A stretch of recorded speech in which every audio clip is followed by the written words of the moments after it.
This week's episode of the Co-optionaI Podcast is proudly sponsored by Squarespace. Get 10% off your first order at squarespace.com/cooptional. Create your own professional-looking website with no prior knowledge required at squarespace.com/cooptional.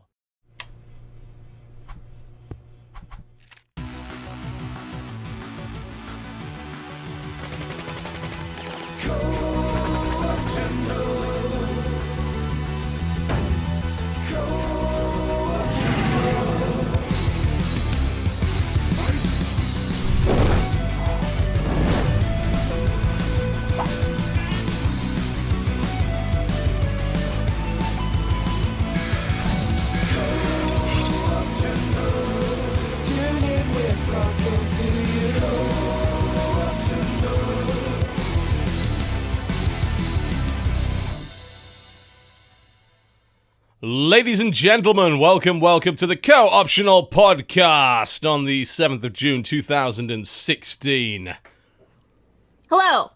Hi. Hi. Hi. Hello. Yes. Can you hear me? Can you hear me through the wireless? Excellent. Hello, Chicago. Hello. This is an incredible improvement on the telegram. Stop. Beep, beep, beep, beep, beep, beep, beep, beep. That's Morse code. We don't use that anymore. Oh, sorry. Oh, my bad. Also, why did you spell out dick face? Beep, beep, beep, beep, beep, beep, beep, beep, beep, beep, beep, beep. Jesus Christ, that's offensive. Welcome to the show, ladies and gentlemen. Dick face, stop. We need more dick face jokes. Stop. Beep, beep, beep, beep, beep, beep, beep. You know, I feel like dick face stop just on repeat would be the best answer to the Dick face, entire stop. internet right now. Dick face, stop. Stop, Be dick code of face. some sort. Just fucking Universal. stop it. Force from the Green Dimension. Welcome to know. the show. I feel bad. You know, I used to have like an This is a pro office streamer. with stuff. Well, I used to have an office with stuff on the background, you know, like a bookshelf with a bunch of gaming trinkets that I don't need. And, but now I just have a wall and a you green mean this? screen. So yeah, that thing. Yeah. Yeah. So this is me now. This is my surrounding. It's much more minimal. It's not as. cleaner. It's visually- Zen, one might say. It's very zen. Yeah. You have become one with the stream. You know, can I just talk about the Matrix for a minute? Because when I was like, Wait. when I was like 14, me and my friend thought this was like the most life-defining movie, and I come to find out as an adult, like everyone fucking hates it. I don't under. Is it No, really? The Matrix is fucking amazing. Okay, I love good. all of the Matrix movies. I don't care what people say. Okay, good. awesome. Yeah. Good. I'm glad I'm amongst like-minded company because Yeah. I've heard people say it's terrible. I'm like, No.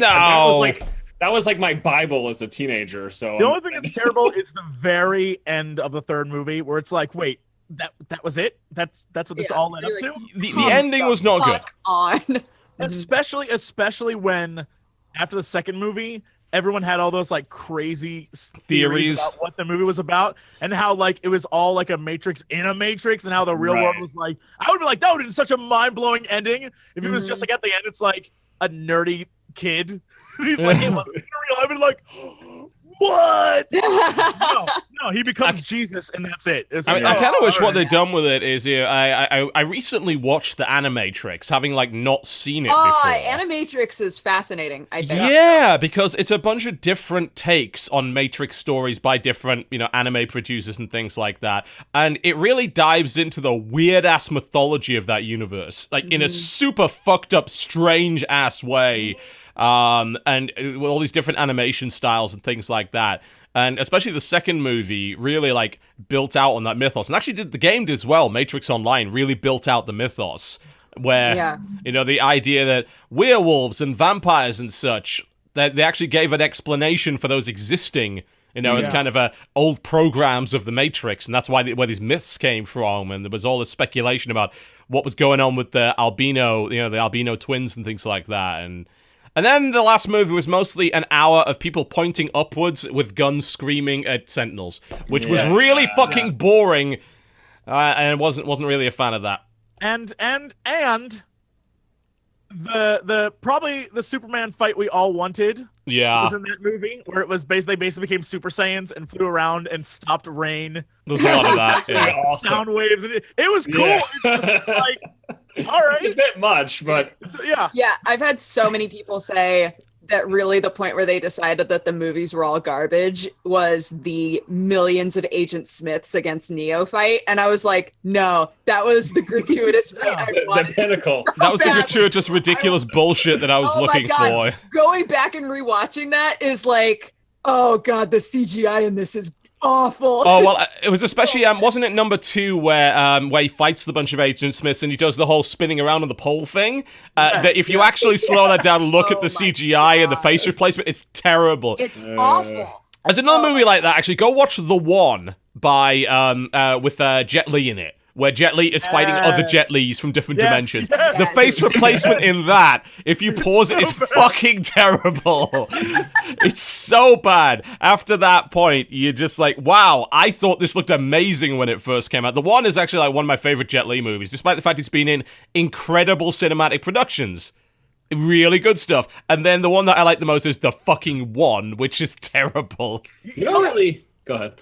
Oh, I was just going to say, going back and watching old movies that have a lot of special effects, it's unfortunate that we are progressing so rapidly that even the first Lord of the Rings movie, you go back and watch the first Lord of the Rings movie, whenever the wraiths show up, the face covering, like the blackness of their face, it's aging. Is so poorly done now. You're like, oh God, that looks awful. And you're like, that's cool as shit. But this is one of the best movies of all time. Like, right? You're like, oh no. It's got back to the point where I would rather watch, 80s, 90s action movies with practical effects than watching old, 2000 era sort of CGI. Absolutely. Yeah. It's weird because, at the time it looks great, but none of that stuff ages very well. Mm-hmm. And I'm going to be fascinated watching movies from now in like 10 or 20 years, because there's definitely potential that stuff that right now we're like, it looks so real. We're going to be like, can't people say about that about Avatar? It's like the biggest 3D production of all time. What a piece of shit. Looks like a made-for-TV movie now. Mm-hmm. Well, I was going to say, though, we were talking about like The Matrix, and you're talking about, was it the Jet Li movie? You don't really see a lot of those like kung fu crazy over the top movies anymore. I'm kind of disappointed because I really liked those. You can get Crouching Tiger, Hitting Dragon, and all that. Like those were fun. Those are fun to watch. Well, the new Crouching Tiger's coming out, right? Yeah. Okay. Netflix show. Yeah, Netflix is doing it, and I mean, there was that era of we fucking love. Asian stuff like Chinese in particular, House of Flying Daggers, Crouching Tiger, Hidden Dragon, all sorts of things like that. Basically, Jackie Chan sparked all of that in the 90s. Yeah. Like when we had Jackie Chan, like that solid line of Jackie Chan movies, everyone was like, oh shit, people love this stuff. And so that's when we started to actually get Chinese movies just redubbed, and then those actors started making films here, and then that died off.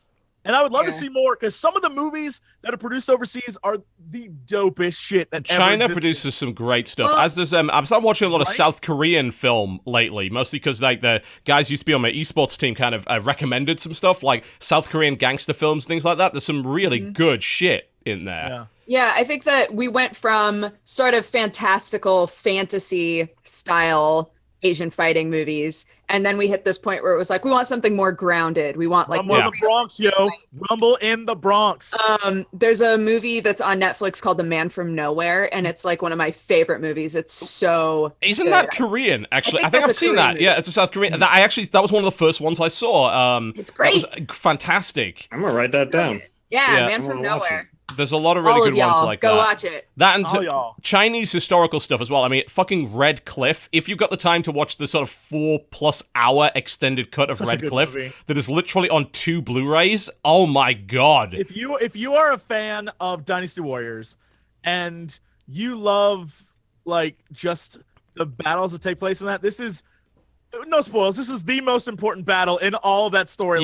Yes, it's a 4-hour movie of that one battle with all the characters you would know and love, and it is so good. It's mind blowing. Yeah, but I should go back and watch a bunch more of that stuff because it is phenomenal. You know what movie I like really want to go back and watch is Kung Pao Enter the Fist. Holy shit, that's amazing. That was just on the other day, and I watched all of it. I couldn't remember the name of it, so I literally just Google searched "That's a lot of nuts." That's a lot of nuts. That's a lot of nuts. I've got to go back. With that? I'll tell you, I want to go back and watch Kung Fu Hustle. So good. That's another one. Love Kung Fu Hustle. Phenomenal. Protector's a good movie. Oh my God, there's so many good. Rush Hour is one of my favorite. Well, On Back, man, get that shit. That's so good. Oh, Go find On that Back movie. was fucking. On Back is- I know they did a bunch of sequels that weren't as good, but the original On Back is On Back just is awesome. Yeah, I love that one. There's so many good movies that are produced overseas that we just, unless you're searching for them, you just don't see them, and they're awesome. And if you want to get like really fucked up, you could go watch Old Boy. Oh boy, yay! Yeah. Not the remake, the original, remake. the No, Korean original. not the Yeah, enjoy remake. that. Watch the original. Oh boy, it is completely fucking twisted. There you go. Fucked up movie. Anywho. Anyhow, the reason we're talking about movies is because Jesse Cox, you Oh. saw Warcraft and you actually wanted Last to night. talk about that. We are going to avoid spoilers, obviously. Oh, if totally. Yeah. Yeah. if I he haven't spoils seen it, so. anything, you have my full permission to find him and beat him with a stick. I won't spoil a damn thing. So yeah, last night was awesome. I was at the premiere and they let me host. It was the craziest ever night of my life. In many ways. With Jamie Lee Curtis dressed as an orc. It was Yes. To be fair, she does that all the time. Like, I for those who know. don't know, Jamie Lee She Curtis, sneaks into giant conventions nerd. all the time. Giant nerd. I fundamentally was like, this is the cool. I got to talk to all the actors. Duncan Jones is amazing and like the biggest nerd I've ever in my life. Like he is 100% into it. And so anyway, one of the things that was really, really funny. So last night, clearly, like I could do no right in the world of Warcraft, but one of the things that really tipped Let me off just say this. Like, this is my message to the internet right here. Go fuck yourself. like Just I fuck off. literally- Done. I Right. could not. On you go. I could not do any right. And one of the things that tipped me off to it immediately was before we do anything, Legendary Pictures gives us notes, things they want us to talk about. And so while the movie is doing very, very well overseas, it is destroying box Biggest office. Chinese release on midnight release ever, I believe, beating Furious 7. Damn. Yeah. And so huge overseas. Here in the States, critics are just destroying the movie. So one of the things they wanted to point out was like, hey, this is a fan movie made by the people who are fans for fans. Like, we would like you to promote the movie that way. So literally, as the night goes on, I keep stressing about how it's a fan movie, and people obliterated me on Twitter, being like, how dare you? This is a multi-million-dollar production, and they put a lot of time. This represents everything we love. How dare you call it a simple fan movie? And I was like, Idiots. I can't win. I was supposed to. Yeah. I was supposed to. The best part is Legendary Pictures literally told me to say that. I responded to one guy, and I was like, I was told to say that, and his response to me was, "Did you do everything you're told?" And I was like, When I'm employed to, yes, you fucking idiot. I was like, I can't do it. Holy shit. That's about the middle ground of where my night was. I was like, Love I it. was paid to be here because they wanted a funny guy, and I tried to be funny. And whoops, sorry that you like a small section of the WoW fan base was like, that wasn't my kind of funny though. Tough Sorry. shit. Yeah, Shove it up Anyway. your ass. yeah.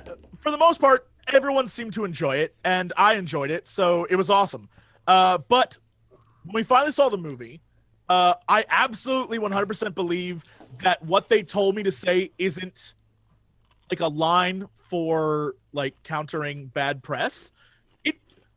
I was gonna say that sounds like we're getting shit on, so Well, let's I- say it's. I'm going to assume there's an element of that to it. it. From the get-go, it's a fan movie. So I like the way I would describe it is the first 30 minutes of this movie is scene after scene after scene after scene after scene of like cutting back and forth.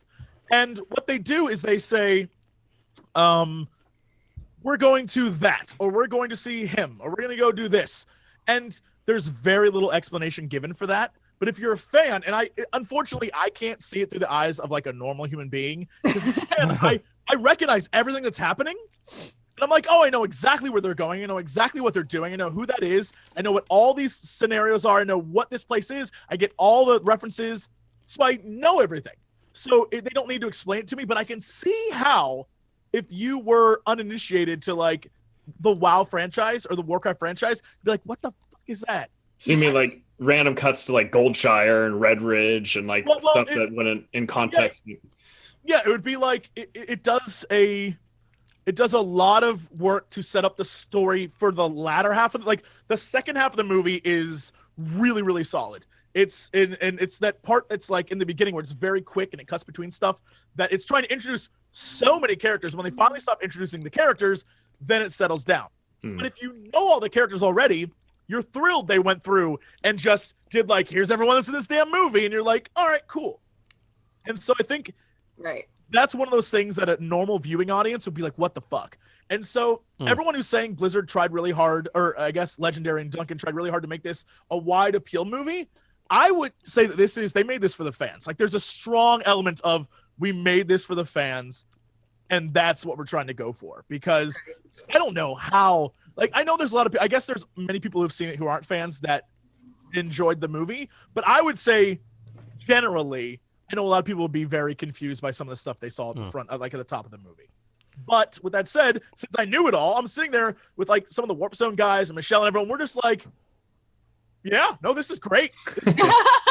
Is it kind of what you wanted, I guess? As a lot of people, because you're a huge lore nerd, and they probably fucked with it in a big way, right? They definitely, in the second half of the movie, there's a lore bit that is super spoilery, so I won't say it. There's actually two big lore moments in this movie that they changed completely, but I'm pretty sure it's for one of those, like, because the end is definite setup to we want to make more movies, right? So I think the lore changes they made were so that the movies would make sense later, because if they hadn't changed those things, it would be like too much. You know how WoW lore is like a million fucking things happening. So I understand, and I'm not too hurt over it, because it wasn't like major lore things, and all the things I wanted to see were there. And really, for me, just seeing this world on screen was awesome. And I had the epiphany because I was talking with Frank Pierce, who's like the chief development officer there, and their whole thing is like, we would love to see every one of our worlds up on big screen. Like, and I was like, dude, I want an Overwatch animation. I want a badass Diablo horror movie would be fucking dope. Like a really cool like StarCraft sci-fi / like sci-fantasy or whatever it's called story. Like there's so much stuff there that I think Warcraft's a good starting point, and it was just everything I wanted to see. Story-wise, it's the story of Warcraft 1. So if you played Warcraft 1, you know the story. There's nothing really big there. Again, like I said, there's 2 or 3 lore moments they change, but it still is the same outcome, if that makes any sense. They change it to fit the movie, but they don't. It doesn't like change what happens. It's just we're gonna change how that happens, which is like, all right. I mean, sure. Yeah, I know problems with it all. We after it was over, I was like, I enjoyed the hell out of that. But again, I'm seeing it through like ruby glasses and crystal prisms, and like it's a world I've spent 25 years of my life in. So everything about it, I'm like, that was fucking cool to see. All right. I mean, everyone's gonna be like that. You're also in the position to be the first one to say like, oh, that wasn't good enough. You know, so the fact that you enjoyed it, I think says a lot. Yeah, it was. I thought there was nothing not good enough about it. I think everything I really enjoyed. I liked all the characters in it. I think the thing that they could have done, if I was going to be like super hypercritical, is there are a lot of characters that were included because they're important later, and they but aren't necessary for this story. But they're necessary for future stories. So like Ogrim Doomhammer, I love Rob Kaczynski, I love him to death. Ogrim Doomhammer as a character is not necessary in this movie because he doesn't even show up till Warcraft 3 to be like, hey Thrall, here's the Doomhammer. So really he's not like a too big of an important character, but they put him in this one as a setup for, hey, later on, this is what he's gonna happens. do a thing. Yeah. Which is always weird when you don't actually know whether or not there's ever going to be a sequel to this thing. Like, right. I mean, I like self-contained movies. And this could easily have been a self-contained movie. And the things they did that are really, really great that I think will make fans, like fanboys like myself, really, really happy is literally in every scene, they stuck something in there for the fans. Like, every scene has something where you're just like, That's the thing that I know from the game that I played sometime. Yes, and even in a movie that's about orcs versus humans, they managed to include numerous other races and expand on that world, and even give hints as to like, other things. Like there are other races in this movie besides the ones that you've seen in the trailer. Like that's about as spoilery as I'll get, and it's like the coolest thing to finally see that and be like, that shit's so cool. I love how they did that. And it's going to be really interesting to compare how well this movie does to the critical ratings, because the critical ratings are bad. They are very bad. I haven't seen anything sort of that low since one of the probably the last Transformers movie. It's that low in many places. What's like the primary critique coming from normal critics? Oh, that is just it's like it. I think one of the reviews I read was that it didn't have heart. And that that's not even a criticism. That's vague as fuck. That reminds me of all those game reviews that are trying to be way too smart for themselves, talking about the soul of the game. Like, no, tell us what's wrong with it. Because you get your shit for free. We have to pay a movie ticket. Tell us what's wrong with it. One of the reviews I read said that Ben Foster, who plays Medivh, was like acting over the top. I went into that movie expecting him to ham it up and be awful, and I was like, there is nothing wrong. Like his performance was great. There's nothing. There was no ham in that performance. He was like a solid Medivh. I was like, what? Do you think that disconnect could be that they don't like know or understand the character of Medivh, so that they don't know how he should act? And that is the problem with the movie. Again, being hypercritical, that's the problem. Is because it's a fan movie. Duncan Jones is a fan. The cheese is expected. If you look at all the people involved. Everyone involved is like at the very end, because we had a big book of like, here's all the people who will be at the premiere, and it gave us bios on everyone. And at the end, it was like, played this many years of WoW, did this much of WoW, was involved. Oh, that's awesome! So they're all giant fanboy nerds. Some of the actors clearly weren't; they were just actors who were in the movie. But many of the actors were. And so when you talk to them, they're like, "Yeah, no, I love it." And so you see this thing where everyone involved is in love with this movie. I think that might be to its detriment, because what they do going into it is have an expectation that since they know about the characters and you, the player, know about the characters, they don't really need to get in depth into who these people are. And so, spoilers for Warcraft 1, there's a demon in that game, and they don't really explain where this demon comes from in the movie. It just shows up. Like it's hinted at, shows up. And if you're a normal moviegoer, you're like, I need way more than that. If you're a game player, you're like, I know who that is, and I know why he's there, and I know what's going on, and that's all the characters I think are like that for the most part, except Corona, who they developed really well, and I guess Lothar a little bit, but even Khadgar is a character that is like, because you know him from the game and you know his story, that they leave things out that are clearly filled in by your mental knowledge of, oh, I know what that is. And so again, I can see why. The thing you've got to bear in mind about movie critics is, like, compared to even now, as bad as games journalism is, it hasn't gotten to the point where people write criticism solely for the sake of being utterly caustic, basically to get clicks. Yeah. That's been the movie industry for a long time. The stereotype of the caustic movie critic that thumbs his nose at literally everything is a real thing. That's that guy who a few days ago posted this movie was the 2000. This was the current centuries or whatever it was, Battlefield Earth. And I very like, this is much doubt that. Made. And some guy responded like, you realize Battlefield Earth was made in the year 2000, so technically it's still part of the century. Also, Battlefield Earth is so impossibly bad. You cannot understand until you've seen just how an incoherent, complete mess that is. I mean, on visuals alone, this one clearly is better than that. They could literally say nothing but poo, poo, poo, poo, poo for 2 hours straight, and the visuals would still make it better than Battlefield Earth. Bear in mind, quotes from websites and things like that, and this movie may very well be complete and total arse. Like, I haven't seen it. I'm not expecting much. I love bad movies. I don't give a fuck. It's 2 hours of turning your brain off and, being bombarded by pretty lights. It's not like a game where you have to actually work for your entertainment. You know, you get to consume it. But, you know, it is a quote from IndieWire, who gave it an F, which, by the way, counts as a 0 on Metacritic, which is a lot of what's dragging the score down.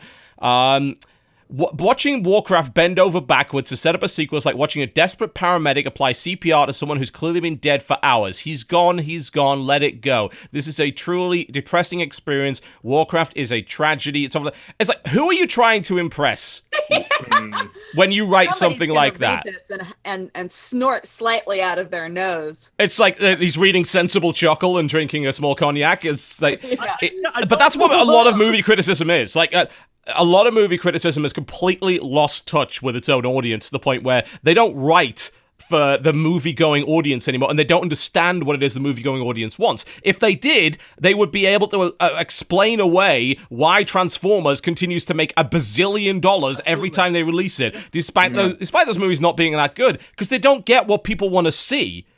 We had that conversation after the movie was over, where we were like, Transformer movies are infinitely worse than this movie. Awful things. As a fanboy of the DC universe, I thought that Batman vs Superman was worse than this movie. Like because in Batman vs Superman, I think as a fan, you go in with an expectation of what you want to see, and that expectation is Superman is an uncorruptible good guy. He's a Boy Scout. He is a character who, to his own detriment, is this like he's what all humans should strive to be, but can never be because he's an alien. Yeah. Spoilers, Jesus. Oh, sorry, my bad. That's not what we got. We wanted to see this like everyone has in their mind what Lex Luthor should be. That's not the Lex we got. Like everyone wanted to see, the only saving grace of that movie was Batman, and it was a Superman movie. So you're just like, what? And this movie, I've yet to see it. I'll probably be fine with it. I'll probably enjoy it. I enjoy most things. I was honestly fine with it, but I'm not like a huge DC fanboy, so neither am I. Warcraft is a movie where going into it, I'm like, I know what I want to see. I know who these characters are, and I want to see them be that way.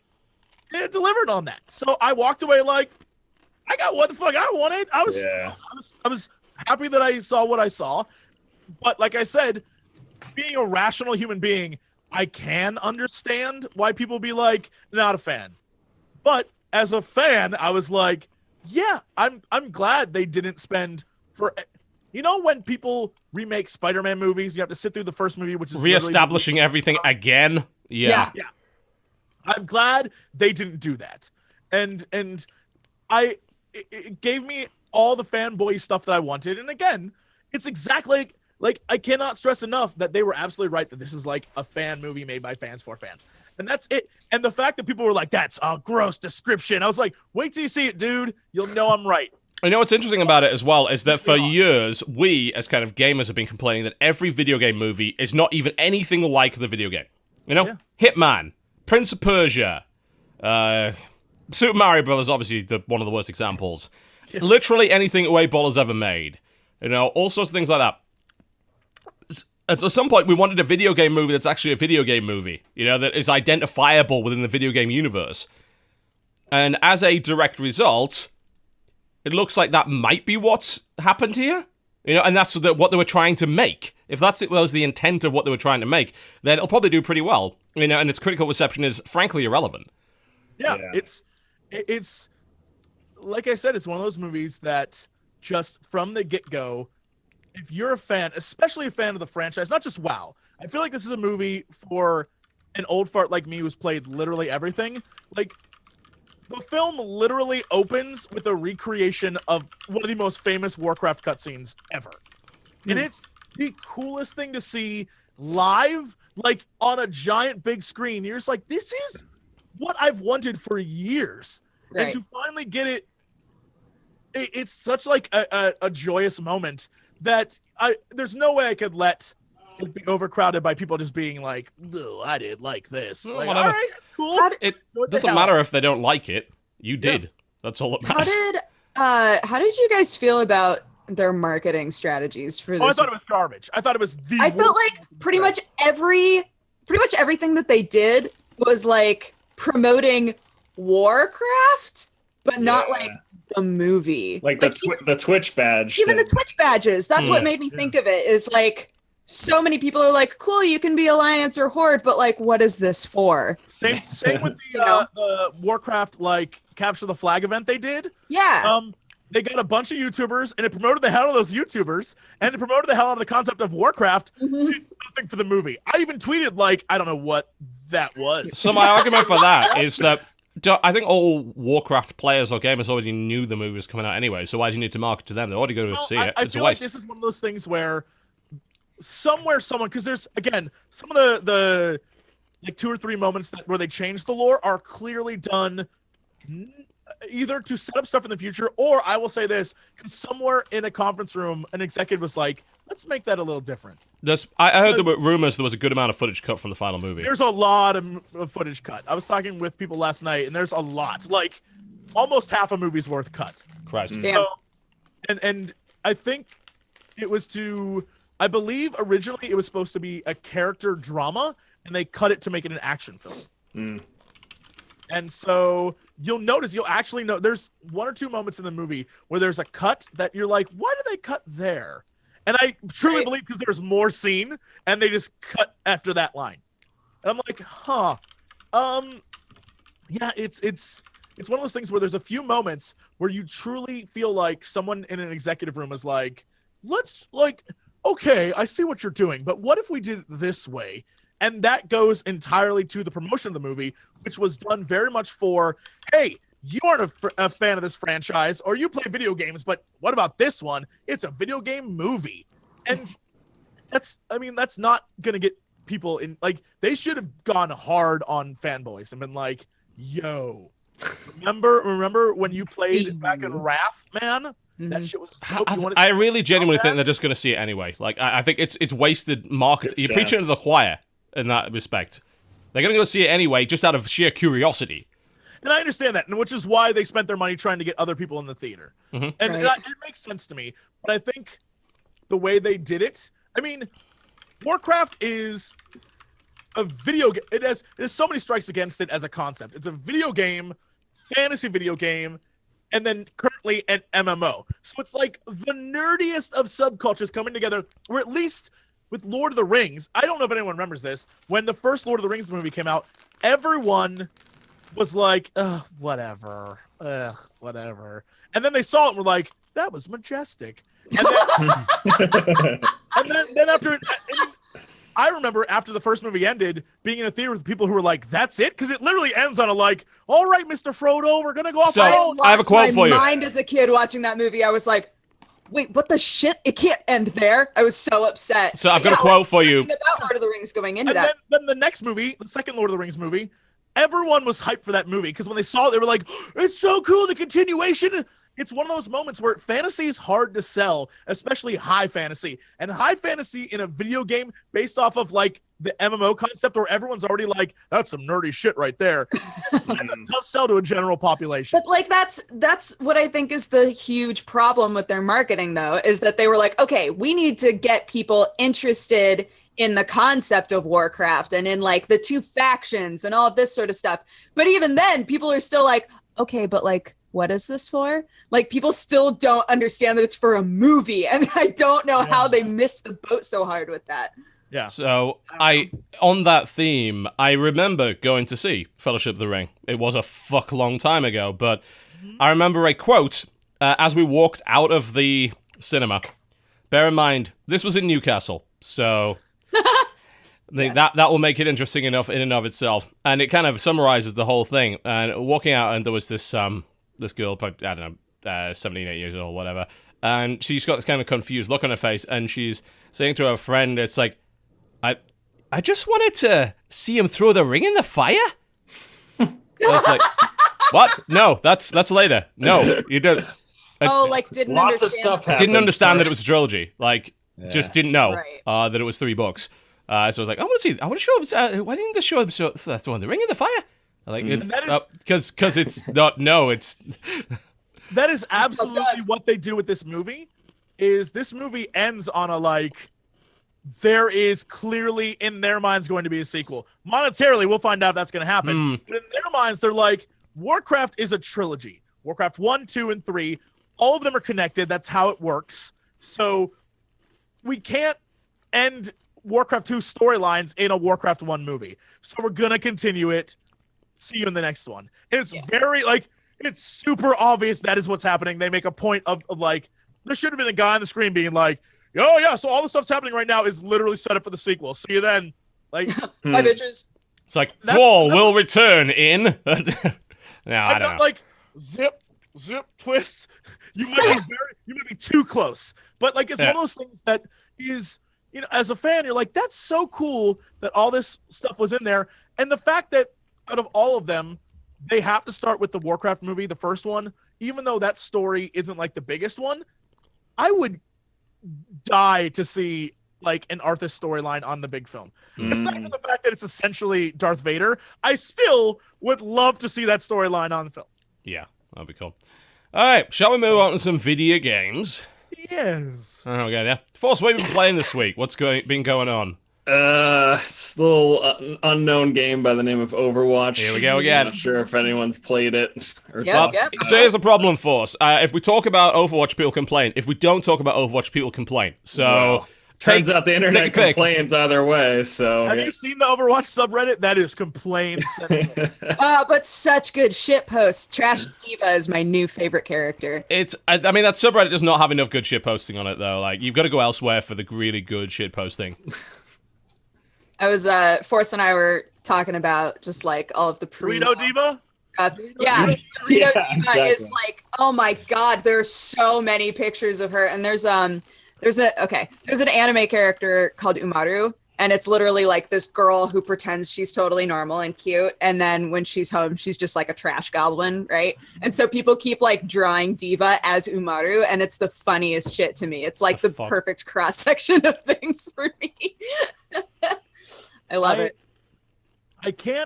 I guess I still have a problem of reading every day, numerous posts about how Bastion is broken and is making people quit the game. Like, I'll never play again. And I'm like, that is the easiest character. I know. I was gonna say it's really easy to. Bastion's a noob check. That's absolutely. No, I totally agree with that. If you're like, I can't figure out how to destroy Bastion, it's like, really? We were not trying very hard.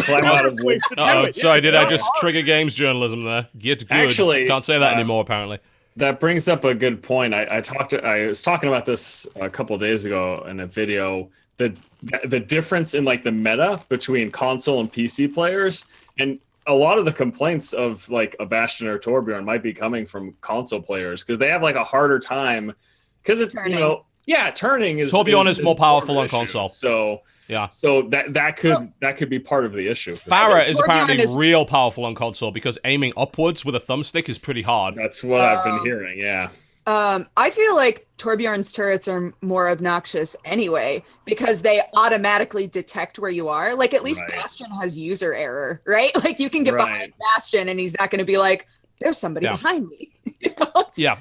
Yeah, it's totally true. I mean, obviously, Bastion is a murder machine if he fucking sees you, but if he doesn't, then that's cool. Yeah. Obviously, they recently announced interesting and logical thing, which is they're going to be balancing PC and console separately on the basis of that.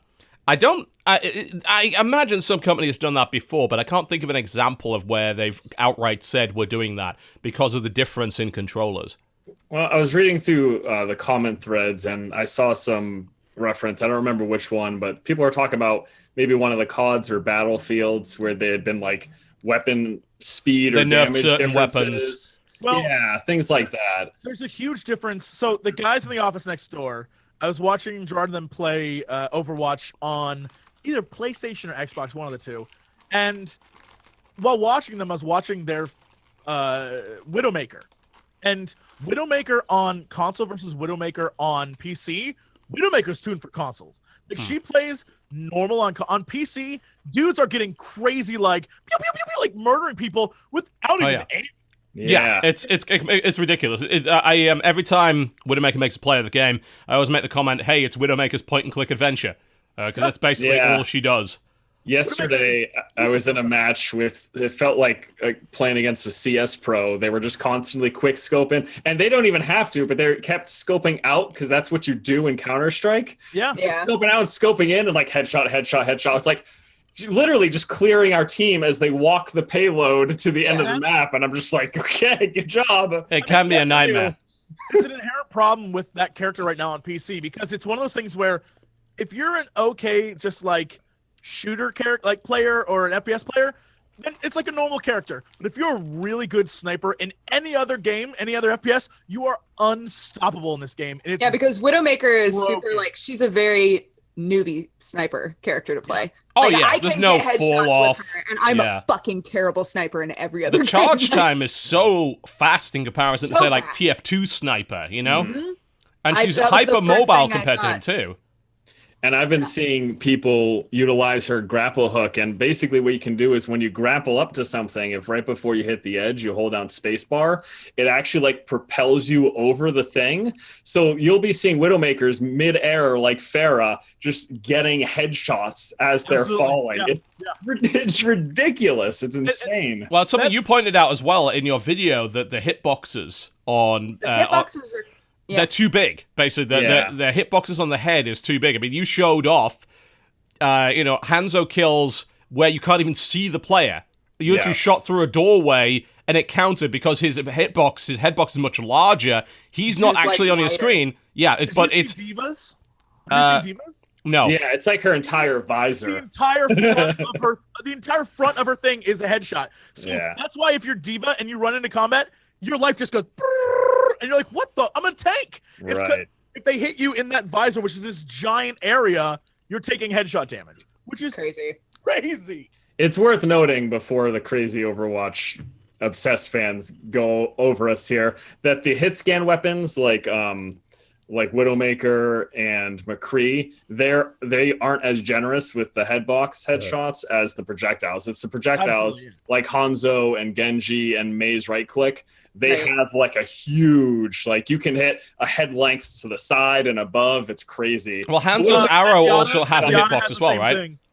Isn't What that was the that? point that the arrow that they fire, that Hanzo fires, actually also has a larger hitbox? It's not just like a 1 pixel Right. thing. Like That's what I so, understand. it's a combination of the two, which is making it, especially characters like Hanzo, be able to just. Because I just see some plays, I'm like, he didn't even hit me. He's just like firing arrows kind of an angle, and they're just falling on people's heads. Right. It's like, he didn't, that's over there. Like, he didn't hit that at all. Well, that's and it's also it's compounded by the fact that the kill cam isn't precise exactly, but sometimes it'll be like Hanzo, it looked like you just hit me in the stomach, and it's like headshot. It's like it doesn't make any sense, but it's One of the things that I think is also interesting that we have to get more follow up on is I remember talking with Jeff Kaplan about like when you see yourself die on screen, he said that's unreliable footage because it's the server trying to balance out what you saw versus the other guy saw. Yeah, it's called client-side hit detection. It's an issue in a lot of different games where you because you saw it on your screen and you hit them, the server then accepts what your client said as the truth. But that's not necessarily what the other player saw.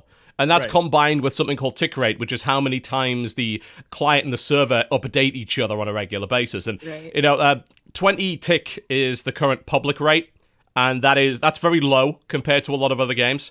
Battlefield 4 for the longest time had a much lower tick rate, and they upped it, and the game got better. There were less of those, he killed me round a corner issues, or he was actually over here instead of there. But it's not all tick rate. Upping the tick rate to 60. There was a recent post by Blizzard that said, according to Blizzard, and I don't know how right this is, that if they just switched public servers to 60 tick, which they could do, 20% of players wouldn't be able to play anymore because either their internet connection isn't up to it or their computer's not up to it. So they'd literally be, bear in mind, Overwatch has over 7 million players right now. They'd be kicking out over 1 million players, almost 2 million players on the basis of that. It's something that I think they need to fix, certainly. They need to improve it, but it's not as easy as just upping the tick rate to 60, because apparently that would break shit for a lot of people. Yeah, but I mean, and when this stuff is again talked about, people mention the fact that this is meant to be a more casual shooter, and it makes sense. And the fact that the projectile weapons have an easier time of hitting, they're also compensating for player movement, and there's a lot of verticality in this game. So it makes sense, but at the same time, there are games that are just as mobile that also have smaller hitboxes and require more skill. But Blizzard, we know what Blizzard does. They take like popular ideas and they make it a little more friendly to more people, and yeah, can we ship it out. I think we should stop calling, we should call it friendly or use, but like the word casual, I always feel like in all Blizzard games recently, they're like, oh yeah, no, this is very casual, but we also have an esport for it. Yeah. It's not casual then. That's very much, it is a competitive game. Yeah. And you might say, well, there's characters where you don't really have to aim. Welcome to MOBAs, like the Dota game, League of Legends, that the influence comes from there. Yeah, there are characters where you don't really have to aim. That's the same in TF2, though. You know, if I put a turret down, I don't have to fucking aim it. Yeah. There are weapons that are easier to use than other weapons. It's a class-based game. It's not supposed to be designed in such a way that in every 1v1 situation you have an equal chance of winning. That's simply not true. That's not how it's designed. Accessible is the right word, I think. Accessible, It's an accessible game. Something else people need to realize when it comes to competitive, it's more than how skill-based is a game. There's like user base plays a big role as to how something does as an esport. Viewability plays a huge role as to how something does as an esport. Yeah. It's not that the most skilled game ever is going to be the biggest esport. That's otherwise like League of Legends wouldn't be. Or Hearthstone. Yeah. Hearthstone is freaking Hearthstone huge. is maybe the best example of bullshit when it comes to esports. Like, there are literally tournaments that have been decided by coin flips. Right. Rigged coin flips, because that's how the game works. There are pros that go out 0-3 in the first round because they got unlucky.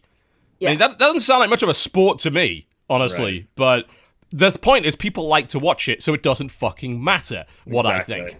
All that matters that's what matters when it comes to what's getting money, and as such, what's growing as an esport.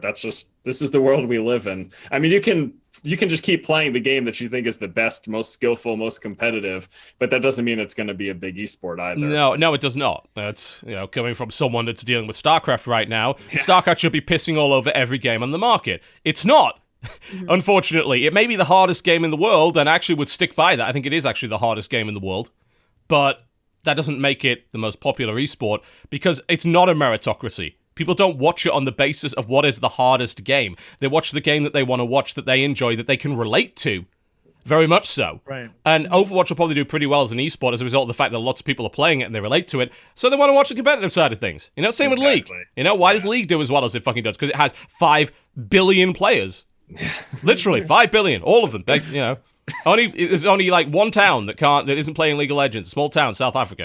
Everyone else is playing That's because they're playing Dota. They are exactly. They're the Dota guys. So they're keeping it alive. Everyone had to sign the sheet when they're moving into town. You will only play Dota. This is a Dota town. Yeah. And before we move on from the topic, we briefly talked about it before the podcast, but can I just say how surprised I am as to exactly how much Overwatch is exploding?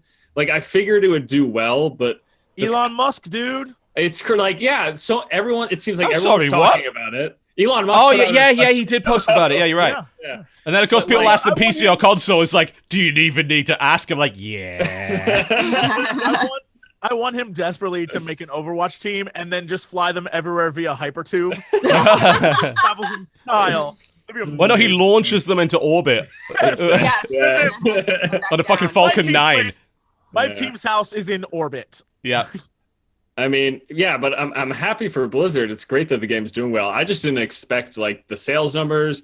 Within 2 weeks or whatever. They marketed the fuck out of this. It's crazy. Man. What I didn't expect was for people who were in the beta, and I'm including myself in this, people who were in the beta for the whole time to still enjoy playing it so much. I did. Yeah, I still play it daily. I told you all Same. literally almost a year ago now. Yeah. Once you see the fact that a game isn't even out yet and it has some of the most porn you've ever seen. That's it. That's the driving factor. I said that a lot. If you care enough about the characters to make porn of them. Sure, okay. If you care enough about the game, there's no fucking Battleborn porn. I'm just saying that. I don't know. No battle porn? That's a shit. Hold up. Hold up. Google But I'm saying, like, it's one of those Let things me where check the archives. Battleborn porn. it's very clear that it was everywhere. And what was even more important is that people retweeted it or posted it. No, now we've seen it. I'm telling you, it sounds immature and childish, but it's legit true that is what it is. If people are invested enough in a character, if they like a character enough to be like, I want to see that character naked, that's a like level of fandom that drives sales. It's totally true. And the fact that I know that it's true is after the game launched, that shit skyrocketed. Go look at the internet. You can see stats of people being like Google searches, especially in like China, is insane for porn. Dodger wants to chime in. Okay, so Tell us about the battle porn. Overwatch has lots of porn, as we've established. I searched in an incognito window, Obviously. Battleborn porn, and the first fucking thing that showed up was, which Battleborn do you think would make the cutest couple? So very little. Not much. The porn I'm looking for. No. Do you accidentally have safe search on? You know, maybe you have that. No. Please, TV. Oh, I'm sorry. I forgot who I was talking to for a second. All right. Come on. It's one of those things that it's not about the porn itself. Like, that's, if you want to be an immature jerk and be like, oh, Jesse's being like, whatever. It's not about that. It's about knowing what people subconsciously and mentally are thinking about when it comes to a game. And they fucking love the characters in this game. Yeah. It's a game that has no story. They're so invested in it. People in this world, they're so invested in a game that has really no plot line. It's would have made a great MMO. Well, yeah, they created a world, and no one, it's not even in the game, and people are so invested. People know these characters. They're like, I love this character. I love this character. In the game, they're just like, I say a few lines and shoot people, and that's it. It's phenomenal. It's amazing to see something like that happen. So it would. I do want to say it would be nice. I'm not going to take away, like, I'm playing the game every day. I love it. I'm covering it a ton. You don't have to cover your ass for, so you're allowed to not like parts of it. Yeah, I think it would be nice. Well, first of all, I think a single player would have been amazing. But like all the effort that they're putting into cutscenes, that's a kind of like lore building that would be nice if it were in the game. You know, it's fine for someone like me who's just going to consume everything Overwatch related. But for a lot of people who aren't browsing the Overwatch Reddit, competitive Overwatch, the official forums, aren't checking the Overwatch YouTube channel, to have that story building that they're putting out these cinematics for actually in the game, I think would have gone a long way for the broader audience, I guess. I think they've gone the TF2 route. Yeah. When it comes to their lore, which is external media. But that's almost surprising that they went the TF2 route instead of more the Blizzard route, where they're trying to stop you from going to Wowhead and all of this stuff. They're trying to keep you in the game. Whereas in this game, they're a little... I think they can easily create scenarios for like a 6-man team. Like, we're going to give you scenarios. Like, that's something they could do. Yeah. Like, I think the world building they're doing, at least right now, I almost wonder if it isn't... And I don't know this. This is just a wild accusation / guess. Maybe this is stuff that they had set up for Titan. Like, all this is extra things, and they were just like, because I imagine many of these could have been cutscenes in an MMORPG. These could have been background and story and things that could have existed for an MMORPG. And then when that fell through, they're giving it to us as other content, and then they're using the assets from the game to that they had to create the game we're playing now. Yeah, so that's it. I don't know. It could be wildly outlandish, but it's possible. I'm glad to see other games that have a lot of world to build on, like trying to do the multimedia thing the way that Overwatch is. Because it's worked so well for Overwatch, right? And I know Dishonored is coming out with like comic books and novels now to build up to Dishonored 2. And that's another game that had so much world left unexplored with just one. So yeah, I think if you have the right game for it, then doing the multimedia thing, like whether or not Blizzard planned on using, these animated shorts technically as like cutscenes or cinematics or whatever, I think it works. It works for them. This is where I am on fandom level. I have the drum. Oh my, that's a nice looking book. It is literally every single line of text, like book in the first game. Cool. I actually think I might get a hold of that. That's cool, because I couldn't be asked to read any of that shit in the game, because I wanted to stab things, obviously. Don't interrupt me with your reading. What the fuck is this? Planescape Torment? No, unacceptable. Stab things. Is that sequel out this year, or is that next year? I don't know It's this year, yeah. We'll find out. We got E3, yeah. It's Sunday, yeah. I think it's this September is when Dishonored 2 is supposed to come out. So like throughout the summer, they're going to be releasing a short series of comic books that are going to be combined into a trade paperback, and then I think 2 novels, something like that. Cool. I forgot how much I liked being in that world. It was a hell of a world, you know. This entire section of the book about Pandacia, which is that continent where like people go and don't come back, is so good in this book. Like you were saying, the world creation they made was like, but when I beat the game, I was pissed that it was only in that city. I was like, they made an amazing world that we didn't get to see. I'm really excited to finally see all that in the sequel. So. What's interesting is that, you know, obviously Overwatch makes no fucking sense from any sort of coherent narrative perspective. It's like, why is Tracer fighting Tracer? Or, you know, why are Reaper and things fight? Wait, what? Why are we even fighting each other? It's like, it's not even good guys versus bad guys, because that's not how the game lineup works. You've got to completely suspend that element of disbelief. So it's almost like the only story you could really have is character lore of stuff that kind of happened before. Because there's no coherent narrative or lore you could ever really create around what's currently happening.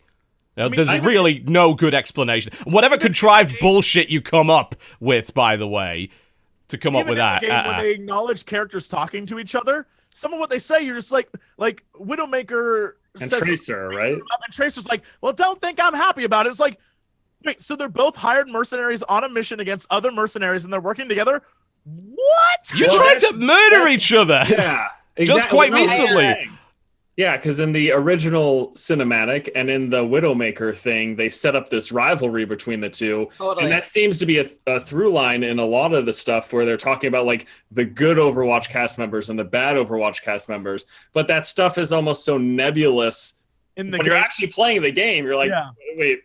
Well, like, it could never work. It could never work. It's got to be non-canon, because otherwise the game just doesn't function. You just got to wave that away, you know? Mm-hmm. I think we're going with the story stuff that they're trying to do. I think we're going to wind up going in a direction where it's like, we're all gray. Let's be real. Because I was talking about this with Sam, because in Soldier 76's animation, he like murders a bunch of dudes. Oh yeah. Right? And everybody's like, Soldier 76 is such a good guy. And I'm like, but he like murdered a fuckload of people, right? Like they're not trying to sugarcoat that all of these people kill people. You know, like that's literally the whole point of the game, is to kill the other dudes. Yeah, exactly. They're just stunned. There's a ton of like backstory they haven't even touched on yet. Like there's before one of the matches started, it was like Reaper and McCree, and Reaper is like, I taught you everything I know, and McCree's like, not everything. It's like, wait, they were friends? There's a whole bunch of stuff that just they have not touched on. You're like, all right, well, I can't wait to see where that goes. But in the end, you realize it has no bearing on the game. No, the purpose of it is to make you care about the characters as and get invested in the characters, not in the story arc, because there is no current story arc. They just want you to care about each of these characters so they can sell you a fucking plush later on. That's it. That's the grand scheme. Yeah. Tracer butt plush. Butt plush. There you go. That's kind of the funny thing about Overwatch. Jesse and the Giant Peach. You know what I mean? When I look at Overwatch, I kind of think, all right, either one of two things. Either Blizzard is so talented and so genius that they've made this shooter that feels like it's got such a rich world that we're only seeing bits and pieces of, or Blizzard just took everything that failed from Titan, stripped it down a ton, and shoved it in this game. You're not gonna let this go, are you? Seeing bits and pieces of that. No. I think you're looking at it wrong. I think take the first thought you had and apply it to the fact that Blizzard took a dead thing that we never would have seen, and created something people love out of it. That's genius. That's true. Yeah. Amazing. The fact that they were able to pick up the pieces of something that they all determined to be a failure and be like, okay, but we put a lot of love and thought into this world and these characters, so let's still try to use them. And it wound up being a huge success. It's like, that's just rare. Good job. Definitely Good job, rare. guys. No doubt about that.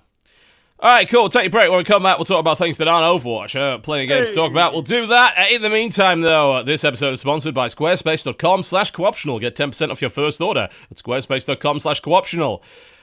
This might be the worst ad I've ever fucking written. I'm almost certain it is, actually, and maybe the downfall of our sponsorship. It is terrible. We will be part of it. Just awful. Yep, and it's his fault. We'll be back after this and some music. Don't go any. Thanks to our sponsor, Squarespace, for potentially the last time. All right. We'll be right back after this. Do not go anywhere. Well, I'm happy that we got you back, Jesse. It looks like our missing persons report and generous bounty posted on Squarespace was surprisingly effective. Somehow. Yes, I am glad to have returned also. That's not your usual tone of voice, but I choose to ignore this obvious narrative inconsistency. So, where exactly did you go, anyway? A remote mountain retreat somewhere in East Asia, to contemplate the meaning of my existence. Oh, I expected something a little bit more, well, you. Whatever do you mean? Well, I don't know, industry parties, influencer junkets, basically anything with free giveaways in an open bar. I don't understand your allegation. Oh, no, it's not an allegation. Look, never mind. I need you to help me with this week's Squarespace ad. I live to serve. You live to... well, okay, sure. So, this week we're trying to let the viewers know that not only can you head over to squarespace.com/cooptional and create a website for whatever you'd like with 10% off your first order, but Squarespace now also supplies domains. Ah, yes. My mind has entered the domain of celestial tranquility. You know, you sound a little unusual. Whatever do you mean? Well, look, just never mind. The point is, Squarespace domains are incredibly simple to set up. You can link them to your Squarespace website or anywhere else on the internet in just a few seconds, and unlike other providers, there are no hidden costs. Just like creating a website on Squarespace, what you see is what you get, with built-in WHOIS privacy and no hidden renewal fees. So, no unpleasant surprises. Squarespace allows one to achieve supreme enlightenment. Well, I wouldn't go that far. I mean, it's awesome. You can create a site for whatever you'd like, get 10% of your first order at squarespace.com/cooptional, and also pick up a domain for your site in just seconds.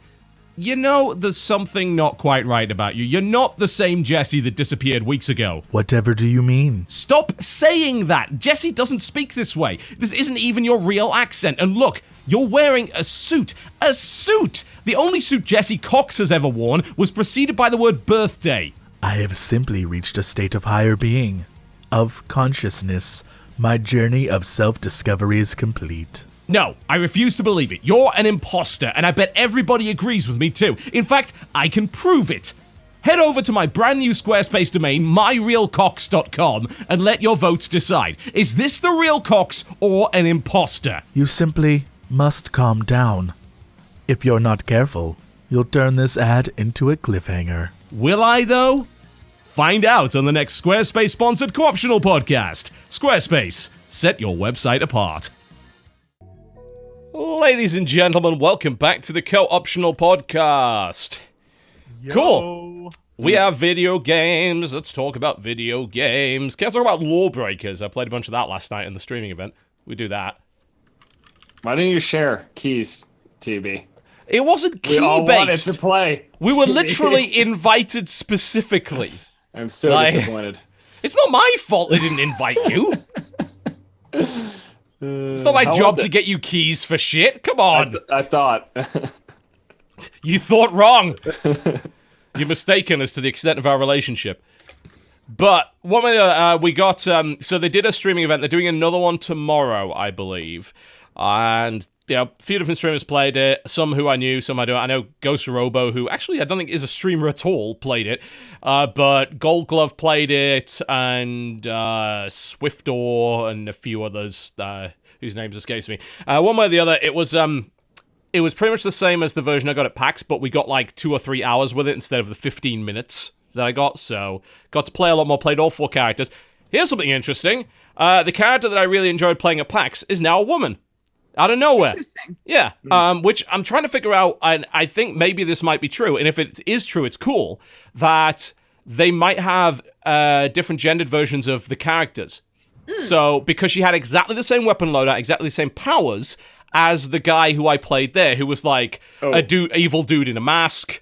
Here's a question that might be worth noting, that both factions have identical copies of the class loadouts. So maybe played a I believe faction. I believe that's exactly what they did. So, because the version I played, she was the good guy. She was an ex-MMA fighter. And she says a lot of like MMA related stuff, and she's like big badass, kind of Zarya shaped, real heavy. And then the version I played seemed to be like an evil person at PAX. You know, when he was electrocuting people with the unlimited power. That's the other faction. Yeah. So I think there is a Law and a Breaker version of all four. Yeah, I think exactly. But that's not how they set it up in the beta or the alpha that we're currently playing. That's not the case. So we were just kind of fighting each other, like I was fighting other breakers and stuff like that. Although what's interesting is that I think they acknowledged that in the voice lines, because I heard one of the characters say "Rest in peace, Breaker" when she killed him, and I think she might have also been part of the Breaker or Criminal faction as well. So I'm not sure. I don't know. But one way or the other, as I say, there is a female version. She's called Bombshell, spelled SCEHELLE or whatever. And she's like big MMA fighter with lightning guns and lightning powers and rocket launchers and everything. Anyway, yeah, that's kind of besides the point. So we had the same map, and we played a lot on that map, and that one mode being the whole, you pick up the battery, you take the battery to your generator, it starts to charge the battery, then people can steal it. In order to steal it, they've got to sit for 10 seconds on the point to lower the shield, as it were, and then they grab it, and then they run the fuck off with it. And then once you get it to 100%, the enemy team's got 20 seconds to steal it back, otherwise they lose. And it's a best of 3 in the same mode, so you don't stop. Like, when you score a point, the game just keeps going. It just resets the position of the battery back. So when you get best 2 out of 3, that's when the game mode ends. So the games can last a good 15 minutes, give or take, maybe even longer than that. So that's kind of cool. But here's something I didn't know you could do, which I discovered in this version. You can fire backwards. Yeah. That's interesting. Could you not do that before? You could do that before.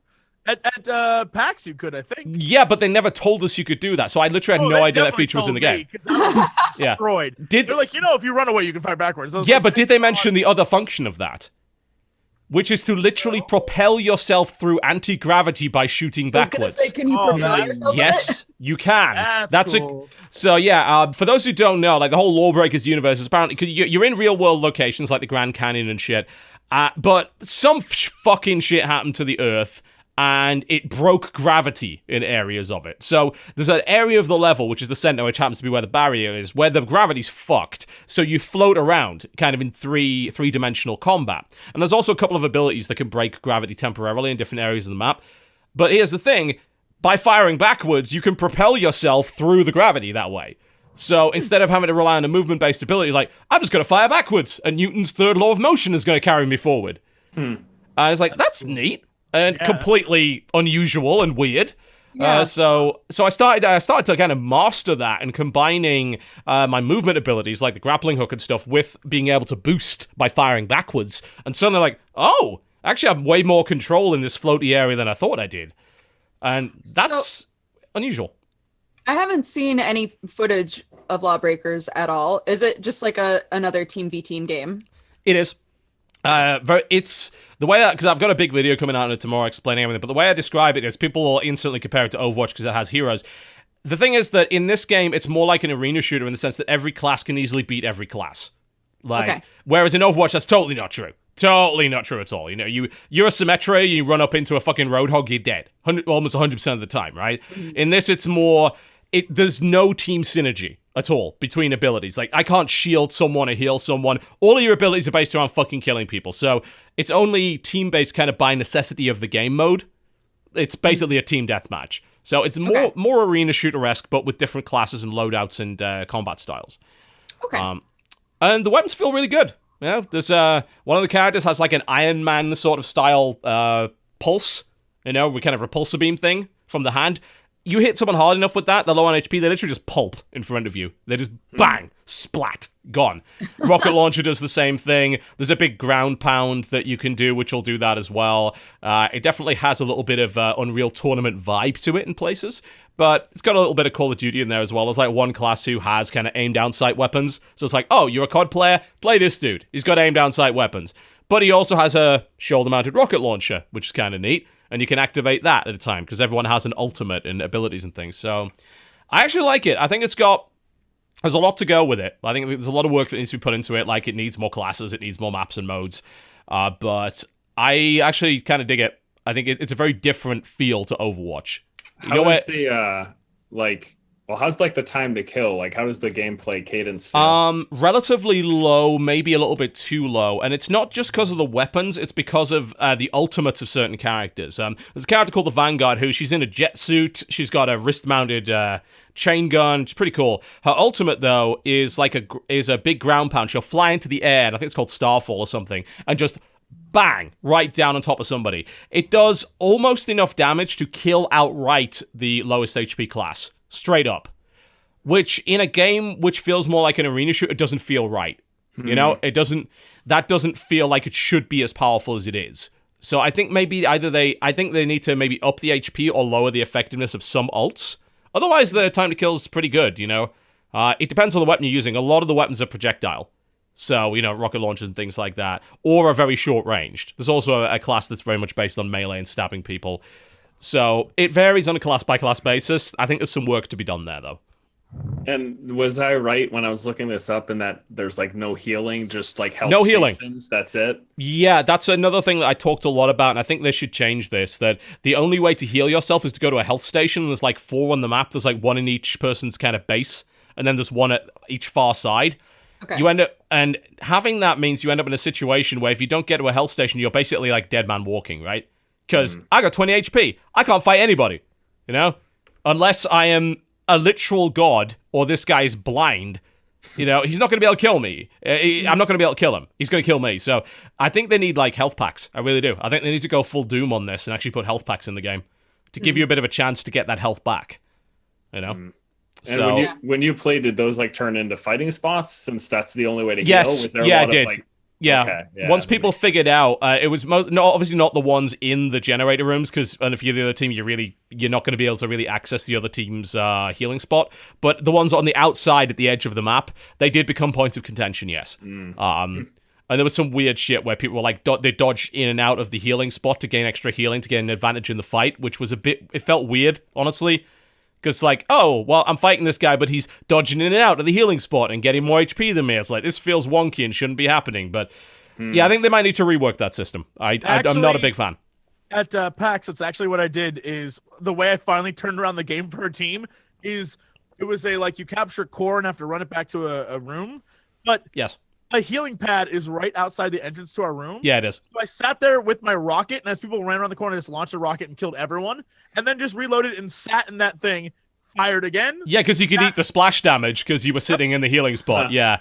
That is, I don't think it's a good way to do it, because honestly, standing in a health station is not a fun mechanic. Like, no. But I wanted to win so badly. I was of course, yeah, it works. It's totally effective. I did the same thing when someone was chasing me. I ran into a health station, then turned around and just went, I'm going to beat you in a straight DPS fight because I'm regenerating health and you're not. So, you know, I think we need to rework that. Other than that, though, I think it's a solid core foundation. Like, I enjoyed it a lot. It's a different feel to something like Overwatch where you go and you feel like, I'm a part of the machine. I'm a part of the team. This is like, no, I just gotta fucking murder you fools. Let's go. Let's fucking do it. I had an amazing kill streak with the, this might be the best thing I've ever seen in FPS, by the way. The assassin girl who has dual daggers, her ult attack on the dual daggers is like an energy grappling hook that turns you into fucking Spider-Man.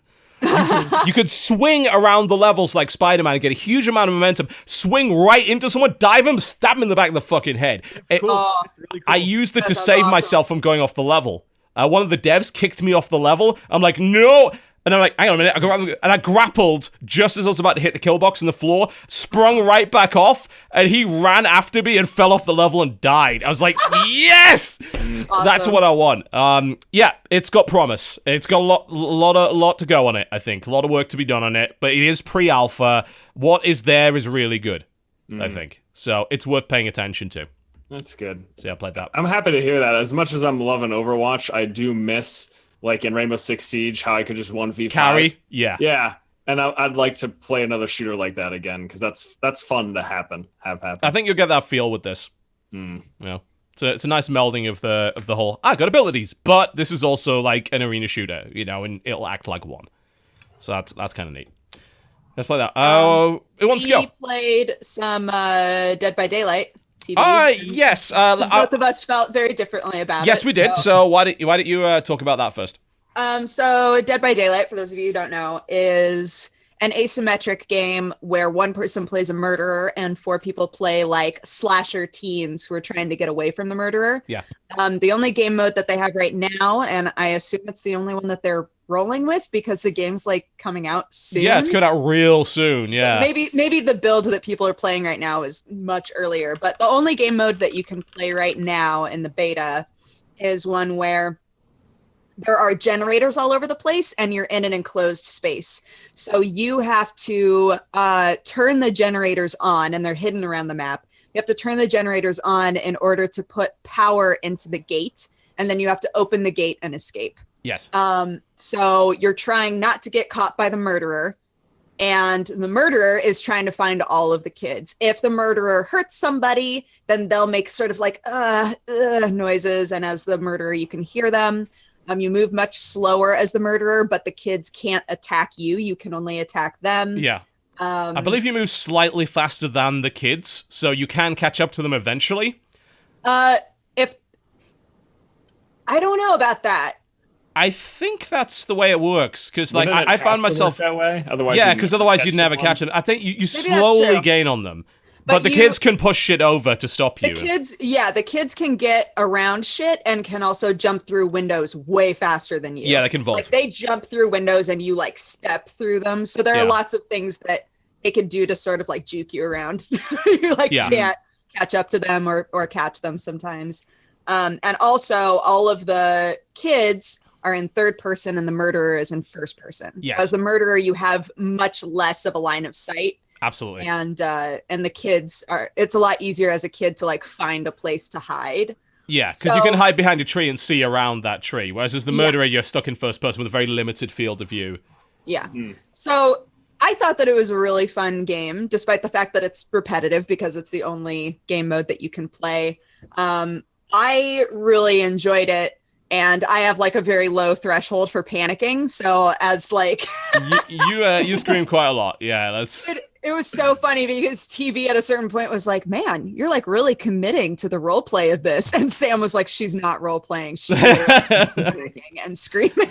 I was like, "I'm sorry." But yeah, I really enjoyed it. I liked that pretty much all of the people that we were playing with sort of created their own murderer persona, which I think adds to it, you know. Krendor was a creepy fucker, I have to admit. Because it's like a really creepy murderer, but with Krendor's voice coming out. All right, gonna put you up on this. Okay, like I have to admit, like that made the game a fuckload more fun. But this is kind of where some of my problems with it lie, at least in its current form, because all games are more fun with friends, right? But I don't think a game should ever have to rely on you playing with friends to be good. Here's the problem with this game. The game has a perk system of sorts, or like a leveling system for some reason. You can't gain those levels in private matches with friends, which means that you've got to play with pubbies, and with none of that interaction in order to gain those levels. And honestly, like when I played the game, I was like, I would not want to play this with pubbies at all. Me neither. I don't see this being enjoyable at all. And then people will argue, oh, well, what if people cheat to level up? I'm like, what if they do? Who fucking cares?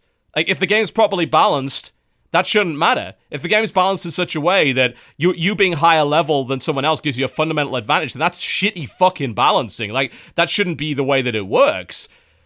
But, yeah, I think I would enjoy the game a lot better if I was always playing with friends. A couple of other issues as well, like, the machete the view model on the machete seems a lot longer than it really is. So as I approached someone, I took a swing. I'm like, I'm pretty sure this is going to hit him. It didn't. Like, it you have fell to be, short. like, on top of them to actually hit them. Yeah, you do. That's pretty frustrating. That's almost like I wish they didn't do a left click thing, and almost like they did old Assassin's Creed, like press F to stab. Because then it was like, all right, either I pressed F and it connected the animation, or it didn't trigger it. I think that would work better. Because it's not like the melee system is fun. It literally is just click, click, click. There's no finesse to it. Yeah. I really think that would have worked better. I also think that the game mode maybe could use a little bit more. That because it's... People said, oh, well, it's really early. Thing is, this game is coming out in like a week. It's coming out really soon, which is why I have to believe that this is like an earlier build. Much older build. Because I think it's supposed to be 3 killers that have different characteristics. Oh, interesting. That's what I'm told. Yeah. Like, this one is kind of a... God, I hope I get this right, because this would be embarrassing. A Jason kind of guy with the hockey mask. Got it? Yeah? Jason? Yep. He's a Jason kind of guy. Hockey mask machete. Jason. Yeah, one of those. Got it. Yeah. Cool. I'm not much of a horror fan. You probably already realized this. Because Freddy's the Freddy's the I got things in my fingers. Right? Yeah, this guy. The Right? jazz hands. Edward guy. Scissorhands. Whoa, I'm Freddy! Oh. It's like, this is Freddy in 5/4 timing here with Johnny on the trumpet. Yeah. But Don't worry, TV. I consistently embarrass myself as well by getting Freddy and Jason mixed up. I always fuck up Halloween and Nightmare on Elm Street. Those are the two that I fuck up constantly. I keep forgetting which is which. Anyway, to the point, there's supposed to be other killers, and obviously you're supposed to be able to kind of customize your killer in some way with abilities. This guy could literally just put bear traps down and chop people. That was the thing. And if you chop people down, you pick them up, and your goal is to put them on a meat hook and basically have them bleed out. They can escape. You're trying to sacrifice the Sacrifice them, yeah. If you put them on a meat hook and they escape and they put them on again, they instantly die, but there's a chance for people to rescue them the first time around. And you can struggle. Like, you can. Because if you knock somebody down, you get the option to pick them up, and then you have to carry them to a hook. And so they're able to like spam buttons to try and struggle and get away. But the possibility of getting away is so low. Well, you can literally kill yourself, right? If it's a last ditch effort. If you try to get off the hook. If you're on the hook and you struggle, you like take lots of bleed damage, basically. Yeah, you can literally die. You can just like make yourself bleed out because you're struggling on the hook. Yeah, it's a desperation move if no one's coming to rescue you. Like, fuck it, it's now or never. There's definitely some interesting ideas in it. I just think it is nowhere near ready. Nowhere near at all. Like, it was so buggy. We had situations where like 10 people got into the game. The game has a 5-player limit. That was so weird, right? Yeah. You created a private game and there were 1 million people in there. What? Where people like joined and like couldn't play. The blood web, or what it's called. Like, apparently someone's telling me in chat that Co-Carnage accidentally got the hillbilly murderer perks on one of the survivors. It's like, it's broke as fuck in many ways. Like, it's jank as hell. And I got frustrated by that because it was my first time playing it. I was like, I had a couple of bad rounds as the murderer, and I was frustrated by the view model, and it was really low FOV as well, so it's actually making me feel a bit sick. Yeah. So I just kind of like, this game's kind of not for me right now. I would be willing to come back to it when they've added more features in, and I really think they need to let you earn perks with friends. This is a game that should be played with friends. Because I totally agree with you that at least 50%, if not more, of my enjoyment of this game comes from like being on a Skype call with all of my friends and like hearing the person who's the murderer and all of the other people like doing role play and shit. Hearing people scream. That's the fun. Be like, no, fuck, right? Because that's part of the atmosphere of the game in a weird way. So imagine playing the game without hearing any of that is like, I don't think that it would add to the creepiness. I think it would just make it like kind of boring. Yeah, because a lot of the game is a crouching simulator. It's just like gotta sneak, find the generator, and then like doing a mini game to try and get the thing. Oh fuck, it blew up. I fucked up. I guess I'll walk over here. Murderer's out there. Okay, great. Walk back over to the mini game. It's just it's very simple. You could pick up items as well that will sometimes help you, but the item selection seems very limited, and so I think there's potential there, but right now in its current state, like, I wouldn't play it. Like, but I would love to see what happens when it's actually finished.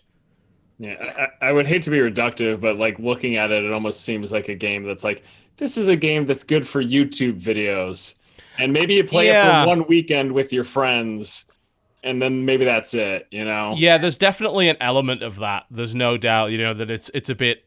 I wouldn't call it YouTuber bait because it's very like, it's clearly a really cool asymmetric multiplayer game. but it would appeal to the screamers and the we're streaming, you know. I guess I'm kind of talking about, you know, like people who always do videos of their 5 friends and just have the different points of view. Like it seems like it fit that very well, but I can't imagine I'd play it for more than a few days. But yeah, there's definitely that. Someone in the chat saying that the VoIP was tested by the devs and they said it made it almost impossible for the killer to win. Yeah, but I mean that. We can have private VoIP, that's the thing. If they're trying to fixate on this idea of you should queue and play with pubbies, I think that game is not going to do well. Because trust me, it's not fun without your friends there. If they're going to insist on a progression system to help the longevity of the game, then I totally agree. You have to have that progression system apply to playing with friends. Yes. You have to be able to make that work. And I don't care if somebody cheats to get perks or whatever. Why does that fucking matter? If the game's well balanced, that shouldn't even be a thing.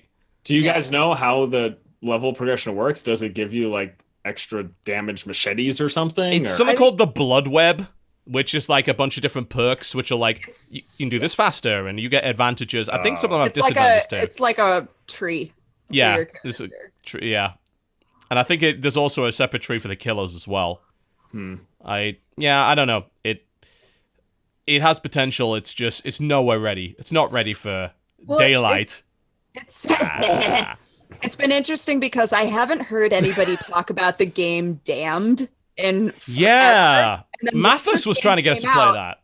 Yeah, once this game came out, a lot of people responded to it with like, this just makes me want to play Damned because Damned is actually scary. You know?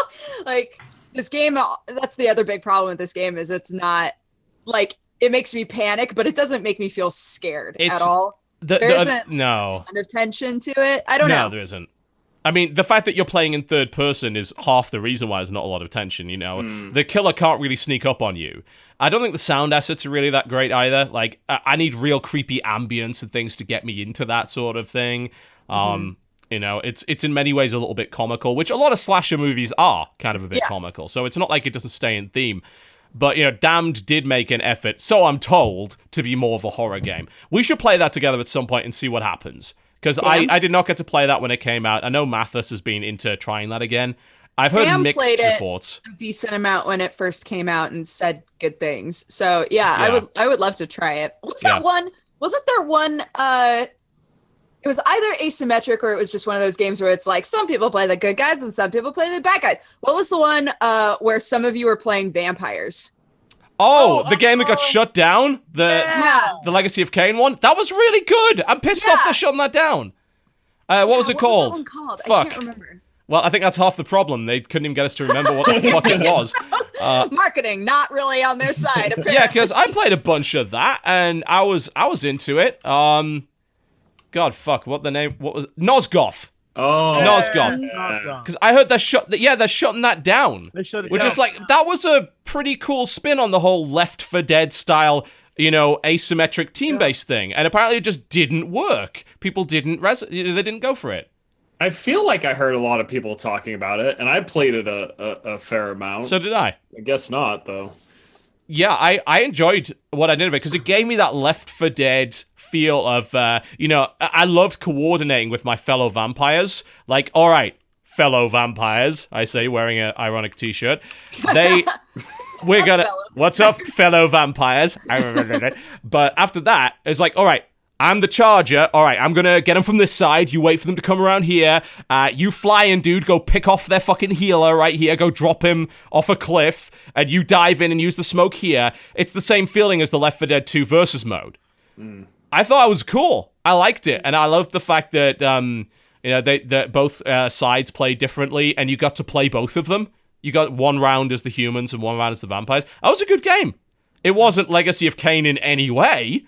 But it was a cool game. Part of the reason I'm bummed that they shut that down is because I thought they were using that as like a barometer to feel if people were interested in that universe, which that's not a good way to check if people want to play a new Legacy of Kain game. No. Yeah. That's what I understood they were using it for. And yeah, because there were, 5 Legacy of Kain games that were all single player? Because there was, the regular Legacy of Kain, there were 2 Soul Reaver games, Legacy of Kain Defiance, whatever that other Legacy of Kain was. And then the storyline and the world for Legacy of Kain, by the way, is fucking awesome. Yeah. I don't know if you've not had the chance to play Soul Reaver, I'd recommend it. You know, it's very sort of Tomb Raider-esque in the way that the game works. Like, you got to solve puzzles to get through here, but it had this really cool idea where you go into the spirit world and everything would be different, and you'd solve puzzles by transitioning between the spirit world and the regular world, and the characters in it were so cool, and everyone fucking hated each other, and everything was miserable, and you were playing a vampire. You didn't even care about the human NPCs. You just ate them. Like, it's like, oh, God, and they ran away, and you just fucking killed them.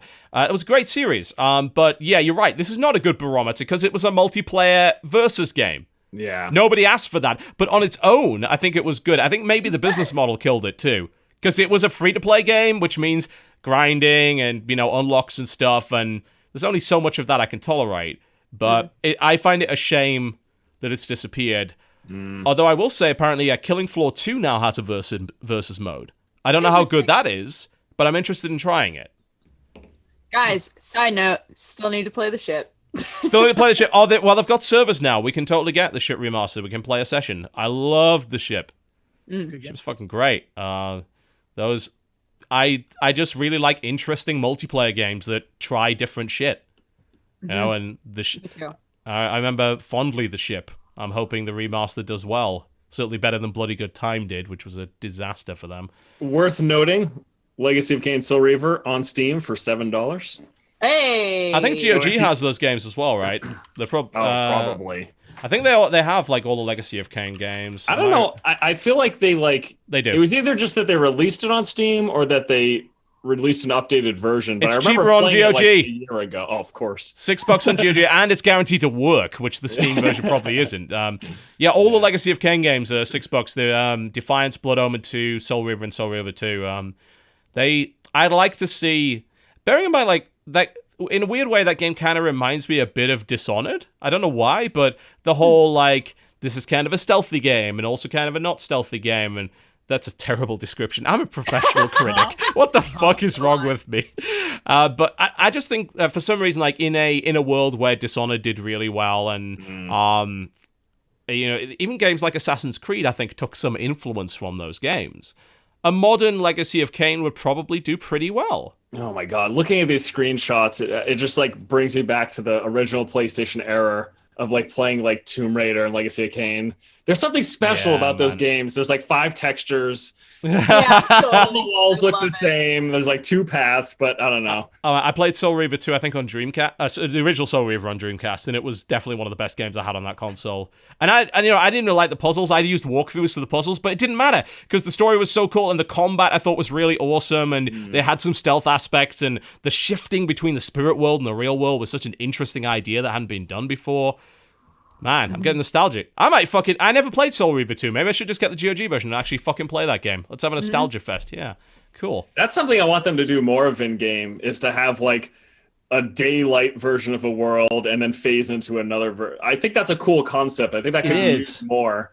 Yeah. Remember, I don't know if any of you played the Guiana Sisters reboot, but that did that, where you switch between the sisters, and there was like I'm the fucking metal sister, and my world is evil. There's pumpkins, like, I'm the nice sister. I have flowers and unicorns and puppies. It even changed the way the enemies looked. It's like, it's a big fat bird. You change it. It's like, it's a fucking Satan from hell. It's like, yeah. I thought that game was great. That game was awesome. There's a new version coming out, I think. They're doing another one. So, I don't even like platformers. I fucking thought, I mean, the soundtrack helped, because it's by one of my favorite bands, Machine Eye Supremacy, but damn, we're happy about video games this week. Fuck. Weird. I've taken lots of pills. I'm feeling great. What else has anyone else played this week? Dodge, you got something? Finally played some Stories Path of Destinies. Yes, I've played that. I'd love to hear what you thought about it. What is that? Wait, what is that? Stories Path of Destinies. It's a game where you play a fox, but you're in this situation where you're a main character who's found this book, and the world is in the middle of a big war. You're part of a rebellion. Oh, this game. Yeah. I think it's kind of right up your alley a bit, Jesse, because it's got this whole different endings and stuff. Anyway, I'll let Dodger explain it. Yeah, so playing the game itself actually does not take very long. Like, a playthrough of this game is very short. But what's intriguing about it is that the whole game is built off of the idea that when you reach an end, you realize a new bit of information that will help you play it again. You can't win the first time. You can't win the very first time you play it because no matter you what don't you choose. know enough. So like your first goal is like finding out the truth about these very specific aspects of the world, like certain characters and certain things. And so each time you reach the end, hopefully you'll know something new and you'll be like, okay, cool. And so the next time you play through, it'll have new bits of text, new locations to go to, new locations, and it'll pull from that information that you've gathered. And there are like 25 endings? There's something like 25 different endings, and I believe only one of them is actually the right one. Everyone else is you failing. And what I loved about that game is that so many games are fucking terrified of letting you really fail. Like, not this one. No. You fuck up. Yeah. It wants you to fail, but it also wants you to learn. Fail with new information. Yeah, and be like, okay, next time I think maybe I know what to do. Wait, what kind of game is it? Like mechanically, is it a point? It's just like a little beat 'em up. So it's sort of top-down action game, sort of hacky slashy, bit of Arkham combat in it. It consistently has you hit story points. Yeah. It doesn't really beat around the bush very much. Like you hit a point and it's like, and then this happened, and so now this is your choice. Yeah, you have choices between levels as to where you want to go. And it unlocks new choices as you go through. The combat system is, I've got to admit, maybe they fixed it since I played it, because I played it on launch and did my video then. Dodger, I'd love to hear what you thought about it. I didn't find the combat system to be that compelling. Like, it seemed a little clunky to me. I like it as, it's very basic, but as you level up, it gets a bit better, because it'll add in things like, okay, so it's got the sort of Batman aspect of, it's I'm going to bounced attack between this people. one guy, and then it's automatically going to redirect me to the next bad guy, and then it'll redirect me to the next bad guy, right? When dudes come to try and attack you, you can just aim at them and cut off their attack and, like, you know, counter it, essentially. You can also toss dudes into other dudes, which I actually quite enjoy. Yeah, you can also, like, grab dudes and throw them into each other. And that it lets you build off of that if you upgrade combat and your speed and things like that. There are enemies that have shields, and it lets you grab the shield from them and throw it grab at them shields and things like that. So it gives you lots of options to help you make the combat a bit more interesting. But yeah, it's super basic. Yeah. If you can put up with that, though, it's got a really, it's kind of like Bastion. It's got a narrator that narrates what you're doing. And so he does all of the voices. Yeah. it's like so cute. I love it's kind of from his own perspective. It's like, what's his name? The main character's like Ronaldo. It's like, Ronaldo did this and blah, blah, blah. Some of the writing's really good. Some of it's a bit hit and miss, but I did chuckle at times. I'll admit that. Oh, for sure. My stone cold heart melted slightly, just slightly. Yeah. I think that game is really cute. And one aspect of it that I was a little bit worried about and it completely assuaged my worries was that when I beat it the first time, I was like, please don't tell me that I have to level up again. No. No, because it like wants you to keep playing over and over again. Each time you play it, you're stronger. It lets but they also introduce new enemies as a result of that. Yes. You don't have to fight the same shit. And even if you go back to the same area, they do change some stuff as well. Mm-hmm. So it's the choose your own adventure aspect is interesting. Depending on what choices you've made too, you might go to the same area, but you'll only be in one portion of that zone. Yeah, it's been botted, so try it out. Yeah. I mean, you'll like the fact that it's like, God damn it, I fucked up again. Like, is a big theme of that game. The hero's a giant fuck up. Like, and that's actually really cool. Totally. So you end up like, God damn it, I destroyed the entire fucking universe or whatever, you know? Or I guess I'll try again. Guess I'll give it another shot. It's like, no, I fucked up again. Main character died. God damn it. All right. You know, it's like, I can get it right this time. Like, nope. The game says, nope, no, you can't. And eventually you'll figure out the specific order of things which will win you the game. Eventually. But there's a lot of different endings before that happens. So it's a game designed for multiple playthroughs. I say that the combat system let it down for me, definitely. But if you can put up with that, I think it's actually pretty cool. Mm-hmm. Yeah, I totally agree. It's a fun game. I still have not beaten it. I might go back to it now. I think they've polished the combat system up a little bit since launch. I'd like to actually beat it because I got like I think 4 different endings and they were all colossal failures. So I want to go back and see. I think I have 4 as well. I have 2 on the same line, and then I have 2 more that are on different lines. Yeah, different things that happened. Yeah. Yeah. So I definitely need to go back in there. I tried to overthink. Yes, I did the same thing. Yeah. Where I was like, wait, so now that I know this information, if I do the exact same thing that I did the first time, but with this new info, it'll probably give me new choices, or I'll be able to talk to the characters about different things. And the game was like, no, you just made all of the exact same mistakes again. And I was like, fuck. Yeah, that's a bit of a problem with that game because you can waste time doing that because you're thinking, all right, well, now that I know this. But no, basically, when you get that information... It's like free experience. It does level you up, yeah. It does give you more shit, and you can get different weapons. Well, you don't really get different weapons. They're just different kinds of sword that all kind of do the same thing, but they've got a special attack and a statistic based on what that is. There's a fire sword and a darkness sword and shit. It's also kind of Metroidvania in that those unlock gates. So you can't unlock all the gates the first time through. You've got to get the different swords to unlock them and shit. So, as I say, it's definitely it's not a perfect game at all. No, not even close. But it's got some interesting ideas. It's worth a play, I think. The devs put a lot into that game, and it's pretty fun. Plus, you play as a fox. You do, and you're a fox. He's a swashbuckling fox, is what he is. Yeah. He's the and now I've forgotten the main character of Firefly. My nerd cred is in the toilet. Fuck. Mel? He's the Mel of foxes. Yeah. There you go. Yeah, so that's kind of cool. Jesse, you're finally back from your expeditions. What have you been playing this week? Can we talk about Total War Warhammer? We can. I won't talk about it because Sega boycott, but you guys are more than welcome to. Go for it. All right, I just have a question. Like, I got it, started playing it. I've been like, I admittedly, I started on Chaos because I want to be a warband. Chaos is like the hardest one. Well, I know. I noticed it was the hardest, so I started on it. Was like, this is a lot of fun, but I feel like I'm not doing well. Like, I don't know what I'm doing yet. And I went and switched to humans, or like the Empire, and I started playing, and it was like, oh, this is a great tutorial. This will help me out a lot.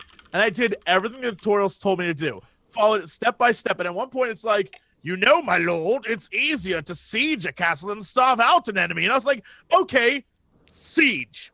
A turn later, an army from the south arrives and murders my main character plus my siege. And I was like, wait, what? This is like turn 4. Right. This was the beginning of the game. I was like, wait, was my king supposed to die? And then the rest of the game, it didn't let me do anything. I think I lost. And I was like, wait, what? How did I lose on turn 4? I was like, If it's like any other Total War game, it's easy to lose on turn 4. You get impetuous, you get overambitious, like, I can take him. And it's like, no, you fucking can't. All I did was... But what Jesse's saying is he just like listened to what the game told him to do. Yeah, the game mission was like, go to the south and take that city for the Empire. And I was like, all right, cool. So I went south with my army that told me to do. It said, along the way, stop and rest a day so you can get 3 more units. I was like, okay, rested a day. Got my units and kept marching. And it's like, and then I fought the battle. I did the whole battle. I was very happy with myself. And then it's like, they've retreated to their city, my lord. The best strategy is to siege it and starve out the enemy. And I was like, all right, I can do that. Siege the capital. Another turn later, another army shows up, kills me, and I'm like, what? It was not just that army. It was the army left in the fort plus the army that came from the south, and they just decimated me. There was something I was like, what? Can I just ask? This was my first. I've only played for like an hour or two. This was my first Total War game ever. Like, I was just confused because I felt like all I was doing was clicking on a blob of an army and then right-clicking on an enemy blob of an army, and like that was the gameplay. Clearly, there's something that I'm missing because I'm like, where's like is your group formation a big deal? Is flank and like yes. Oh yeah, huge. Because I'm just used to playing StarCraft where I'm microing every unit. Yeah, it's not like that at all. No. If it's any, again, I don't really know because I haven't played it, but if it's like any of the other Total War games, flanking, charging into the enemies from behind, engaging. Even the thickness of the ranks of your units matters. Okay. So it's about like finding the strengths of your guys, the weaknesses of theirs, how you form, and then what angle you attack from. Yeah, it's battlefield maneuvers the game basically. Like it's the polar opposite of StarCraft in many ways. Okay. And a lot of people like it for that because you can slow it down and you can kind of take it at your own pace. So it's like, I'm going to pause the game. All right, I'm going to plan. All right, you're going to go around here, around here, around here. I'm going to hide these guys in the forest. I'm going to wait for them to walk past, and then I'm going to fucking jump on them or something. It's a lot like, there's a reason why the first game of that series was Shogun Art of War, Total War, because it was based on the fucking art of war, All that series has always been about contemporary tactics of the time. Even like Empire was like, stand a line with some fucking muskets and fucking shoot these guys, There's literally a whites of their eyes button in Empire where you tell them to wait until they get so close you can see the whites of their eyes, then you fucking unload on them. I don't... That's really funny. That is literally like, no, starving some out is one of the worst strategies you can do. Why would the game tell me to do it then? The tutorial said, my lord... If it's like any of the other Total War stuff, the thing about starving them out is that you can win the battle without having to fight them. So if they get locked in the city, they can't leave. They can sally out and attack you, but if you siege them, hopefully you have more shit than they do anyway. And if they sally out, they don't get the defensive advantage of having the walls and stuff. So that's kind of how sieging works. The problem is, if they have another army outside of the walls, they can just ride up to you and like, hi, we brought a second army, and then they both attack you at once, and then you just get mushed. So you gotta watch out for that. All the intros are badass, and like the characters are cool, and everything about it's like legit cool. I just fundamentally suck at it. Like I am a bad Total War player. Have you played any of the multiplayer yet, like with another person? There's a co-op campaign in that game, right? Yeah. I was just because like I haven't played it, but I've watched JP and Sam play a lot of it, and it's interesting because you can like give your units to somebody else and be like, here you go for that thing you're trying to siege or whatever. Yeah, no, I imagine if I went back and played that over again, I could literally just have the option to go and burn that city to the ground, which I should have done, like any good angry mob. But instead, I just sat around the city for a day and was like, yeah, we'll starve them out. And just guys showed up and murdered me. I was like, oh, all right. Yeah. And then I tried to figure out what to do next, but the tutorial stopped happening. Like, I don't know if it's because I lost my hero unit or my king. Possibly. Like the emperor died, Franz died, and I was like, wait, so, and people said like, oh, you get him back, but I have no idea how that happens because the tutorial just ended. And so I sat there for like 20 minutes clicking on buttons trying to figure out what was wrong. I was that sounds like a Total War problem. Like they're legendary in terms of having like tutorials break and bugging out in one way or the other. Yeah. But I mean, in a situation like that, like it's about like knowing where everyone is on the map. It's like, okay, I know there's an army down there, and you can have another army set up in ambush. So if someone tries to come and relieve the city, it's like, aha, out of nowhere. So you've been able to do that, I think, for the last few Total War games, in terms of like map control. It never used to be that way. It used to be like, you just moved an army from one region to another. Now it's like, oh, the terrain matters. You can block a pass and shit. Yeah. I'll probably give it another go. I'm glad to hear there's more tactics than what I originally felt. There's a lot more. It's just a bummer that it launched on the same day as Overwatch. I've kind of been preoccupied, but what's surprising is it still has done well. It's apparently their best-selling, like, and fastest-selling Total War game ever. Heard that. Yeah. And I'm also told it's not a buggy piece of shit, which is more than I can say for the launch of the past few.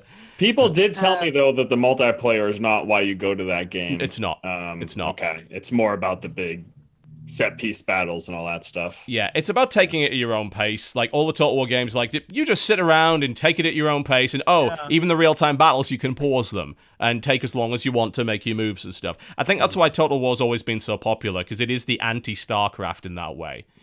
It's a much more accessible and more about maneuvers and tactics than speed. So it's kind of glad for them for doing well. Have you seen the game Megalopolis? I have not. It sounds so familiar.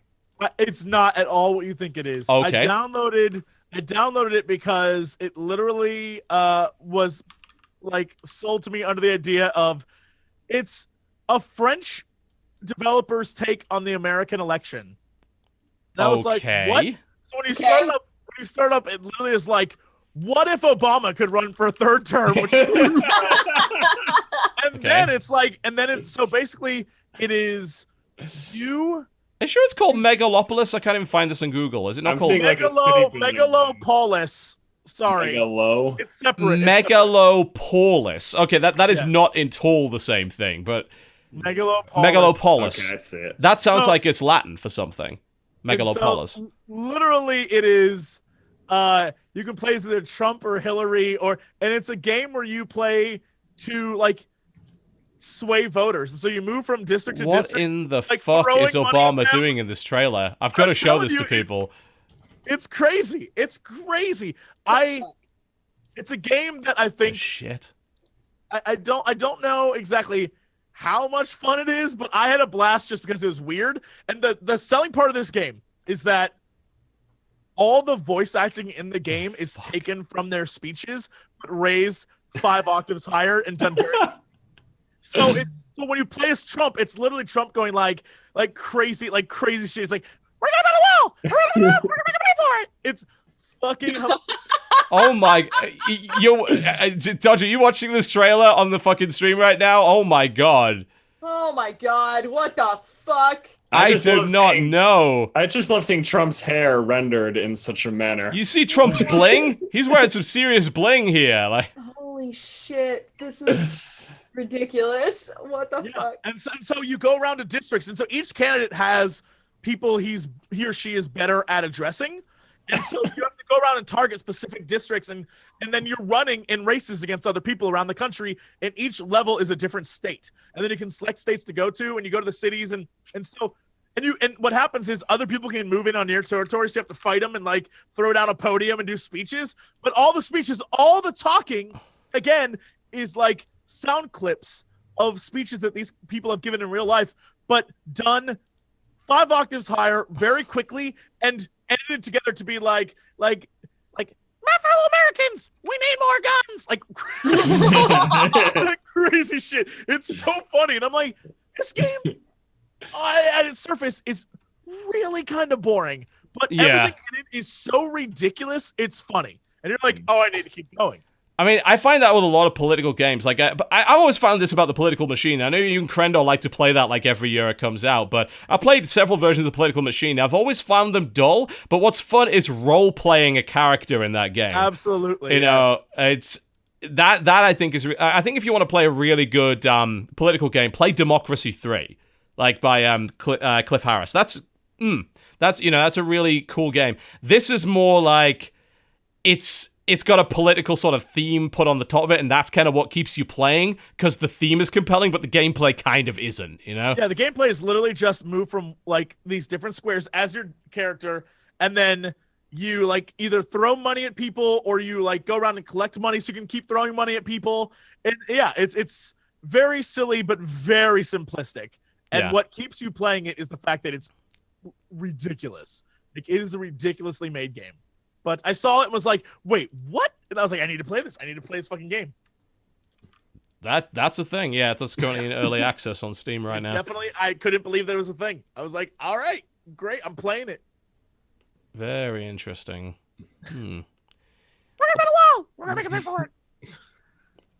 Let's take a break. When we come back, I think we'll do because there's really not a lot in terms of gaming news right now. We'll talk a little bit more about some of the other things that we've been playing, because I've got a few more games to go.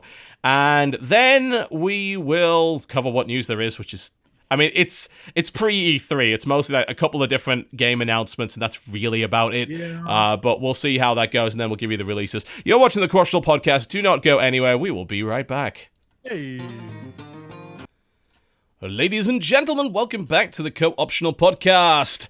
This would usually be where we talk about news, but there's so very little of that this week. I mean, obviously E3 is right around the corner, so there's a lot to do with that, I believe. I hate when it's almost time for a convention and all of the articles leading up to it are just, here are our predictions for E3. Here are 4 things you have to watch at E3. And I'm just like, fuck off. No, you don't have to watch any of that shit. Bored of it. Yeah, I mean, a lot of the enthusiasm for E3, I think, has been sucked out of people, especially like, You remember before we did YouTube and we thought E3 was maybe the greatest thing ever and we'd love to attend it, and then we actually showed up to it?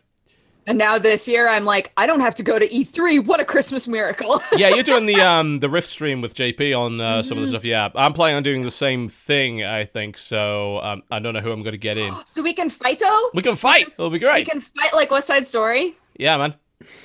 Can't wait. I won't be doing any of that. No, just no. Please? How are you gonna keep the beat?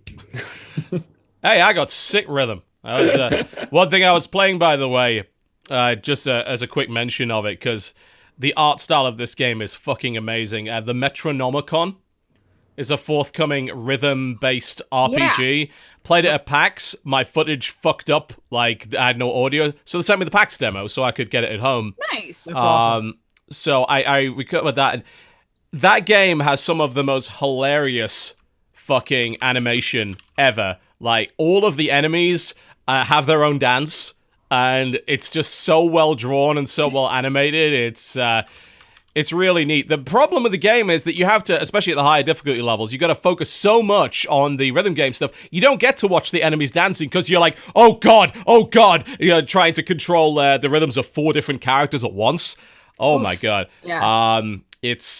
It's pretty brutal. I finally managed to beat, I think, the mindless self-indulgence track on medium, and I felt so proud of myself. And then I tried it on hard, and it just flattened me in 2 seconds. But that game's got some potential, definitely. If you liked, I remember a game called Sequence, which is now called Before the Echo. That was a cool RPG / rhythm game on Steam. That's really worth the play, by the way. This is it's got a similar vibe to that. So yeah, it's nowhere near out yet, but I'd strongly recommend people go watch the trailer just because of how cute the game is. I put it in my PAX 15 video of the games I was going to look at. Go have a look at that trailer. I think you'll understand it. There's been a bunch of E3 leaks. A lot of it's just like, this game is real. This game is also real. I don't know, was there anything that stood out to you as being oh god, I'm really excited that this is coming? I'm actually really interested. I'd like to know what you guys think about the Skyrim remaster that's come up here. Because like, I get that this is probably a lot easier but I feel like if I were to pick one of the Elder Scrolls for them to remaster, it probably wouldn't be Skyrim. No. But the thing about the Skyrim remaster, assuming this happens, that's obviously still rumored, is that it's for the benefit of console players. It's not for the benefit of PC users. Okay. Like, it's not going to help us. You know, if we want to remaster Skyrim, we download a fucking mod. Yeah. You know. Right. I feel that. Obviously, I'd much prefer them to go back and maybe remaster and redo Oblivion a little bit, you know, and maybe rebalance the game, because that game, I love that game to death. I mean, I have over 300 hours in it, but it still had a bunch of problems. But these remasters are for the new generation of consoles. You know, they're selling an older game to the guys who now have a PS4, because backwards compatibility is not as much of a thing anymore. I don't mind them doing it. I mean, I feel as if, well, if we were talking about, like, which would make the most money, I feel as if a remastered Morrowind would just, like, blow the socks off of people. But would it for console gamers, though? Like, bear in mind, like, Elder Scrolls before Oblivion was kind of niche, you know? Yeah. And Skyrim kind of obviously blew it up in a huge way. But then again, that game is also the simplest of all the Elder Scrolls games. You know, they really simplified a lot of it. But you start off on a boat. You like do. A funny looking dude talking to you. I don't know. I guess I just have so much reverence for that game, but I'm probably not thinking. You're probably right. I mean, Skyrim was their best selling one, right? By a country mile. Yeah. So it probably makes the most sense if they're going to place their bets anywhere, and it's undoubtedly the easiest for them to remaster and have it look good. You know. Yeah. It's also the fact that they're really pushing mods onto console now. Obviously, Fallout 4 has limited mod support via the Bethesda website now on console, so they probably want to do the same thing with Skyrim, I imagine. I've never really been bothered by remasters. It doesn't really matter for PC gamers, because we never really need them, but for the console guys, you know, there's no harm in it, and sometimes you get great stuff like Last of Us Remastered, where you can play it at 60 FPS now, you know, or the Uncharted remasters. Those are good. I'm not bothered by it either, but I guess, I don't know. Maybe I was just hoping for Elder Scrolls 6, right? So, yeah, it'll come eventually. I knew it wasn't going to happen, but maybe it's I was coming just eventually. For it. Yeah. Jesse, you've been playing, like, because you're playing Uncharted 4 at the moment, right? Yeah. Yeah, did you play any of the remasters before you did that? I actually went through and played the first one. I haven't played the other two remastered, but I like that they remastered them. It's not one of those things that I think I needed, but it's nice that it was done. It's not something that I was like, we really need that remastered. You know, it's one of those things that the cynical Brit in me would say, hang on a minute. I'm not against remasters, though. No. But I mean, like, the cynical part would say that it's one of those things that's like, it's an easy sell to people who it totally is. Desperately trying to get, like, what they used to love, and now they can play it again on this new console, and it's a very quick way to make money. Like, I get that. I don't think that it's necessary, but I think I enjoy the fact that they do it. It's a weird thing where I'm like, I don't need it, but I'm happy. I don't think it harms it. You know, I don't think it harms the market by them doing it, because you've also got to bear in mind, what if I was, you know, it's especially true with exclusives. Like, what if I was a Xbox guy in the 360 generation, then I bought a PS4? But that means I missed out on Uncharted and The Last of Us and other things. So now I get to play them. I think that, like, remasters on console anyway are kind of a net positive for the market. I don't think there's really a downside to having them. Right. The only thing you can argue is, well, the studio is wasting their time doing this instead of making a new game. Well, that's not often true. Right. You know, it's not the whole team working on it. It's often some of the newer hires. I mean, that actually is what happened with Fable Anniversary, if you remember, and that ended up being kind of shitty as a result of that. But I mean, honestly, a remaster is probably the only reason I ended up playing The Last of Us. And that turns out to be one of my favorite game worlds and stories, like, ever now. It plays a lot better at 60. Because I picked up a PS4, and then I'm like, I don't have any games to play. And then they said, The Last of Us Remastered, and I never played it before. So it's like, I guess I'll get this. Yeah. I've heard good things. And I'm like, this game's phenomenal. I'm really happy that they remastered this to kind of bring it to my attention. You know what I mean? Yeah, to me, that's like one of the positive aspects of remastering games. Like, I'm not against it. I think bad remasters suck. You know, there are definitely times where it's like, this isn't a remaster. You remember that Silent Hill collection where they fucked it up completely? Oh god! Where they included the music that? Oh my god! Have you seen this? It's great. I think it's Silent Hill 1. Shit! They include music that was like, yo, this is special music that we definitely didn't leave out, and it's like poorly remastered. Like, it was left out. It was clearly left out for a reason. Like, we re-included it. It's garbage. They fucked up all the fog in that game. Like, it's like they took away a lot of the creepiness. You know, bad remasters suck. Overpriced remasters suck. A good remaster, great, cool. What was it, that Tony Hawk thing that they put out? Oh my god. Yeah, Tony Hawk HD that ended up on PC was a piece of shit. I was so sad. I was so disappointed. I mean, not having the vast majority of the soundtrack basically ruins the point of even playing the Tony Hawk game, you know? Another good, we shouldn't have added this is, I think it's the first Resident Evil, the remaster that they made. In the basement level, they added the music that was taken out of the game that was supposed to be for the basement, and it's literally just like oh yeah, it's awful. It's so fucking bad. Although I gotta say, I thought the redo of Resident Evil was pretty good. Like, there's a lot of effort that's been put into that, you know? So there's definitely times when, you know, a lot of that stuff is good. But that music was comedically stupid.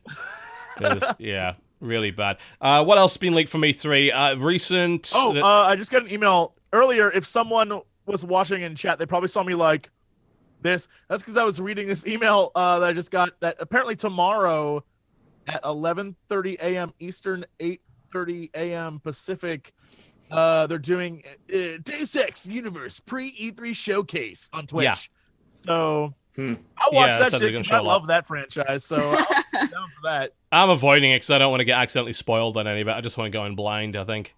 Are they supposed to... Is Nintendo doing something with Zelda for E3? They're not doing a conference. Isn't it supposed to be playable? I don't know if it's at the E3 or they're doing their own thing. I think they're just doing Direct, aren't they? Yeah, they are not at E3. Okay. I've like looked into it, and I have multiple confirmations of people that are saying like, we're not even sure they're going to actually be on the floor, which is crazy to me because it's not the first time it's happened, but they may not even be there. Mm-hmm. Yeah, I just want to see Zelda. I'm supremely curious as to what that game is going to be. Like, well, if it ends up really- being an NX game, then they're not ready to show the NX hardware. Then they're not going to show that, are they? Zelda, I don't know if the people are saying Zelda will be playable. All right. Yeah, because I've been reading stuff saying that for a while. Okay, then good. Because Oh, they have the stuff I read was treehouse like, there, nope. so they're not doing a big conference, but they do have the treehouse apparently. Oh, okay. Right. All right, I mean, good. I don't think Good. there's no confirmation of them unveiling the NX. I believe like there's No. obviously the possibility that might happen, but It's still supposed to come out, late this year?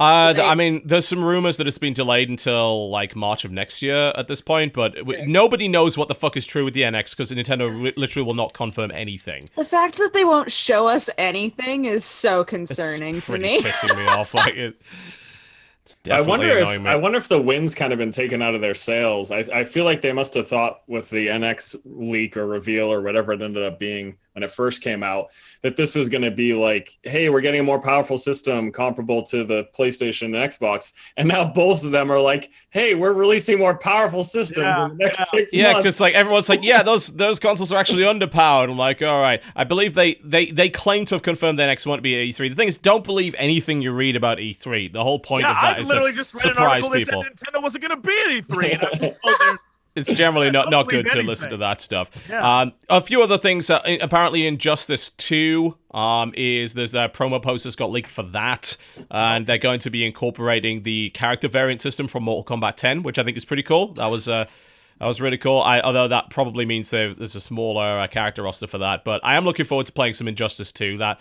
I like the original Injustice. Hopefully, they can kill some of those silly mini games in the storyline. Some of those were pretty annoying in the story mode. There's a new announcement, Agents of Mayhem, is something that was revealed, which is going to be a class-based single-player, mind you, game from Volition. So the Saints Row guys. So this is their new IP.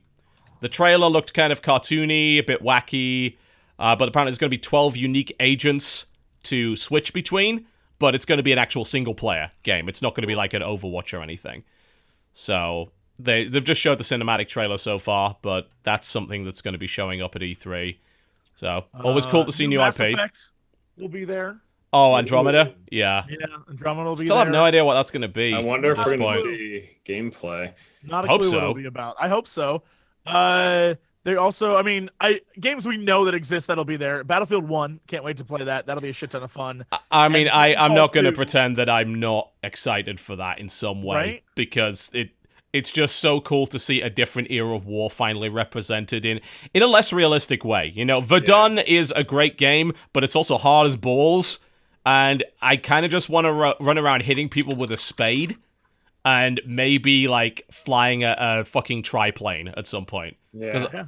Every time I talk about the game and I tell people I'm excited to use the older weaponry and stuff, they're like, it's just going to be a more boring version. No. It's like less capable weapons than the ones we have now. But it's like, I like bolt action rifles. I just want to shoot one of those a bunch. Yeah. I mean, You know it's what not just that as well. World War One. If you there's some great videos on YouTube about World War One weaponry. People were fucking crazy when it came to prototype weapons in that era. Like, bear in mind, World War One is what set up modern warfare. You know, everything before that was like, we stand in lines with rifles or cavalry charges. You know, the thing is, we were in a transition area in World War One where we still had cavalry charges and fucking standing in lines, but then it's like, oh shit, artillery. Oh shit, machine guns. Oh shit, bolt actions. Yeah, cool, we have them, but there were also adaptations to make pistols semi-automatic or automatic. There were weird setups where you could turn a pistol into a carbine. There was one where you could literally, it was a device which allowed you to pop your pistol or rifle up above the trench while not looking and shoot it. Like a there was periscope. Yeah, literally that. And of course, introduction of mostly chemical warfare, tanks, obviously aerial warfare, artillery warfare. It's a very World War One actually had a lot of crazy variety in it. And you know they're gonna ham up. Yeah, and you know they're gonna ham up the plate mail. Like the fact that there's like medieval style plate mail. People while actually people have wearing guns. metal Yeah. stuff Like and they're gonna like, even though it might have been a smaller part of it, they're gonna be like, everyone wore plate mail. Cavalry go. charges. There were. Legitimate cavalry charges at trenches. Yeah. Like, that is... It was called a so world much fun. war for a fucking reason. It wasn't just the Western Front. There was way more than that going on with there's a wonderful channel. You want to find out about it? Go watch, I think the channel is literally called The Great War. Yeah. It's on YouTube. It is a phenomenal history channel. The guy presenting it's super charismatic. He's been doing this for over a year. He's literally doing a week-by-week, blow-by-blow of everything that happened in World War One. What? And That sounds awesome. it's amazing. His channel, I've been watching a ton of his channel the last few days. It's literally called The Great War. He is a brilliant presenter. And especially in the first few episodes, he explains how everyone was shit at fighting at the start of World War One because they had no idea how a modern war should be fought. Like, the French literally lost tens of thousands of men when one of the generals just marched the army in big blocks across an open field for miles against entrenched artillery on a hill. Because before that, there was no such thing as entrenched artillery on a fucking hill that could reach miles away. You know, there were times where there was an old French doctrine where the combat doctrine went down the lines of, it takes precisely this number of seconds for the enemy to reload. This was written before machine guns. They used the same fucking doctrine and got destroyed in the first few weeks of the war. The World War One was a massive evolution on the way that we fight, and they can incorporate all sorts of things into that game. Even prototypes, especially prototypes. You know, there's going to be some wacky shit in that game, I think. And I know for me, like over the past 15 years or so, the trend has gone more and more towards modern and future tech. I'm just happy to go back to World War One and World War II, which those were the shooters that like I played when I was a kid, and it's nice to go back to that setting. Yeah, exactly. Yep. Original Call of Duty, Battlefield 1942. And speaking of future tech, apparently we're gonna get Titanfall 2, which here's the thing. If they can make the Titanfall that I wanted Titanfall 1 to be, Titanfall 2 could be dope. Titanfall 2 could be really good if they make the game I thought Titanfall 1 was going to be. What did you think it was going to be? Like, what was missing from Titanfall 1 that you wanted to be on this one? Honestly, I really wanted, like, I desperately wanted, like, a story mode to that game. I wanted to play a story and be involved in that world. And instead, we got really, like, half-assed. It's on your screen. Someone's talking to you, so you're totally part of a story version of it. And then when it came down to game modes, I didn't think there were that many that you could play. I didn't like the fact that you're in giant mechs and you're not destroying the world. You're in giant mechs and shooting up stuff and your bullet holes just disappear. I was like, no, I would love it if you could just like rip shit apart. And as like idiots are like their mechs destroyed, they're trying to hide from you. You just tear through a wall and come after them. Like, yeah, cool. Couldn't do it. And I was that really is true. disappointed. Yeah, being able to just hide in a crumbled building, it's like, well, can't get at them. Damn, that sucks. Can't knock over this wall. Yeah. That would be definitely cool. I think I like the first Titanfall. I think obviously it was very hyped. There's no doubt. And it probably didn't live up to some people's expectations. And a lot of others were also weirded out by that PvE element, where it's like, you gotta kill the little dudes or the grunts on the ground shit. Yeah. But to me, it made it feel a bit more like a battle. Like, less of like a deathmatch and more of like, yeah, we're the heroes, and then these kind of creeps give us points, but they're also a bit of a threat in large numbers. I like that they innovated in that respect. Oh, chat's right too. I really wish there was more Titans to choose from. Yeah, having only 3 Titan frames wasn't brilliant. Oh, I remember hearing bad. It just didn't have the potential it should have had. Yeah, I remember hearing. I don't know if this was from a teaser trailer or preview coverage or whatever, but I remember people talking about how they're introducing new types of Titans, like Gundam style, with like big weapons and stuff. Oh, like melee weapons and things? I don't remember if this was cool. just a rumor or what, but I recall hearing people talk about that. They might be going in a little bit of a different direction with the styles that they offer. So I'm intrigued. You know, I'll play it. Like I said, I don't think the first one was that bad. I played a lot of Titanfall for a while, and then obviously things started to drop off. But it was pretty good game, honestly, for the most part. Certainly had problems. It's not bad. It's just not like as amazing as I wish it could have been. No, not mind blowing. Definitely not. Right. Watch Dogs 2, I believe, has been leaked as well. Yep. November of this year, confirmed as a San Francisco setting. I don't know how hype I am for that. After the last zero one? hype, 0.0 hype. But if it's good, I'll play it. Because because the core concept's cool. I love the idea of being a hacker who can do whatever the fuck he wants.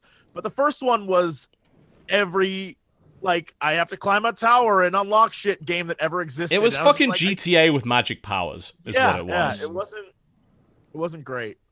No, it definitely had its moments, but let's be honest, that game was riding a ludicrous hype train after they basically showed a bunch of stuff in the demonstration that you really couldn't do. And also the game didn't look anywhere near as good as they claimed initially. I was gonna say that was the poster child for graphics downgrades that it really was, yeah. Talked about to this day. One of the most popular videos of all time was where I was like, did it get deliberately downgraded? And I unlocked a bunch of settings that made the game look a lot better. It's like, why isn't this in the game? Why? Literally, the game runs better with higher level graphics on it, which is just like, what? I don't know. We'll see. There is the opportunity, I think, for them to make the Watch Dogs that, again, we initially wanted. But I also have major open world fatigue right now. I don't know about the rest of you, but I'm have we played enough open world games? I've felt that way for years. Especially Ubisoft's open worlds. I couldn't play more than a couple hours of Far Cry Primal. I was just like, that just wasn't a good game. That was like, it's the same formula, but more boring than the first one. Have you guys heard that there's probably going to be a Division movie? You know what? That would be fine, though. That is an IP that works well with the movie, I think. Yeah. But oh God. I just think it's sad that the only game that could be adapted into a movie is because it'll just be like plenty of other movies. Well, yeah, I mean, there's plenty of viral Outbreak movies. Like, it's not, I don't know. It makes me sad that games that are a bit more eccentric or high fantasy or things like that are always going to be the movies that don't do very well. Like, it just doesn't adapt. And then something like The Division, I'm like, that could be a movie. Well, you know what? Starring Jake Gyllenhaal.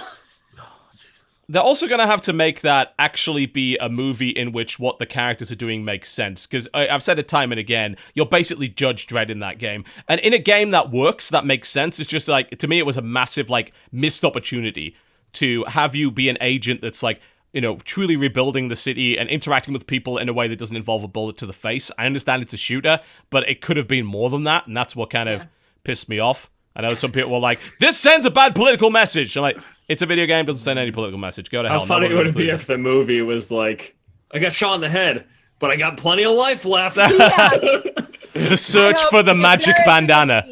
If there isn't a scene where you're just the main character's shooting somebody in the head over and over and over again, and they just keep coming back, I will be so disappointed. Speaking of open world garbage, I am supremely so Mafia 3, when I saw that trailer, I was like, holy shit, that's awesome. The more I read articles, and I imagine it'll also be at E3, the more I read articles that are like, this time it's a real big open world. Oh, no. I was like, no, that's not what I want. I don't actually want that. No, I agree. I don't want that. Yeah. Give me good missions. Awesome. Give me a pseudo open world. Make sure the narrative's good. Make sure that all of the missions are different and I'm not doing the same shit over and over again. I don't want GTA, but older. You know? If I'm a badass guy, my objective is to murder mobsters. That's what I want. And I want a good story, like a good gritty story based around that, where you're taking me from point to point to point, where I'm not driving around and doing deliveries and shit. No, this is the plot line of a great 2-hour Nicolas Cage movie. I want that kind of experience when I play this game, except an 8 to 12 hour game. That's what I want. That's it. Yeah, I want contained old Mission Impossible game style missions, which is what the Hitman game is trying to do. But everything I read, every time there's a new chapter that comes out, they're like, well, this is getting progressively more disappointing. And I'm like, God damn it. That's unfortunate. The trailer for Yooka-Laylee came out, and it kind of looks like an old school Banjo-Kazooie game. Great. Kind of. It's kind of looks it's kind of what I would have hoped it would look like. So I'm kind of excited about that. Ish. I mean, every Final Fantasy ever that's going to be there, I'll go check out. They're remastering Final Fantasy 12, aren't they? Which I'm actually... I liked Final Fantasy 12 a lot more than a lot of other people did. Star Wars, the Final Fantasy It game. is Star Wars. It's fucking Star Wars, no doubt. And the only thing I didn't like about that game was the ending. Everything else in that game is super awesome. And I really, truly, I think the plot is okay, but every one of the characters are so phenomenally well voiced and well done story wise that I'm like, I overlook all of that because I had a fun time playing the game. Great. It's a great game. Yep. Oh, XCOM 2 on consoles? Yes. Oh, I wonder how well it'll run on that.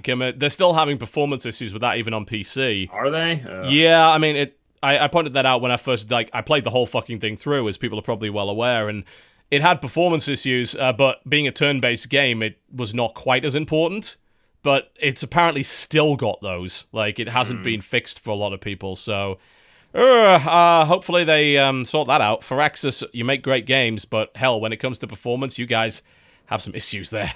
Like, you've always had issues there. Yeah. There was also the sad announcement that Persona 5 has been pushed until February 2017. That's the release date for America. Well, I mean, No Man's Sky got pushed. Right? Oh, Horizon Zero Dawn also pushed to 2017 as well, yeah. I mean, we've been waiting long enough for Persona 5. We'll wait a few more months. That, though, right? Horizon Zero Dawn? Well, I mean, we saw gameplay of it. Open world, sneaky shoot things with arrows. Yeah. Dinosaurs are mechanical for some reason. Yeah.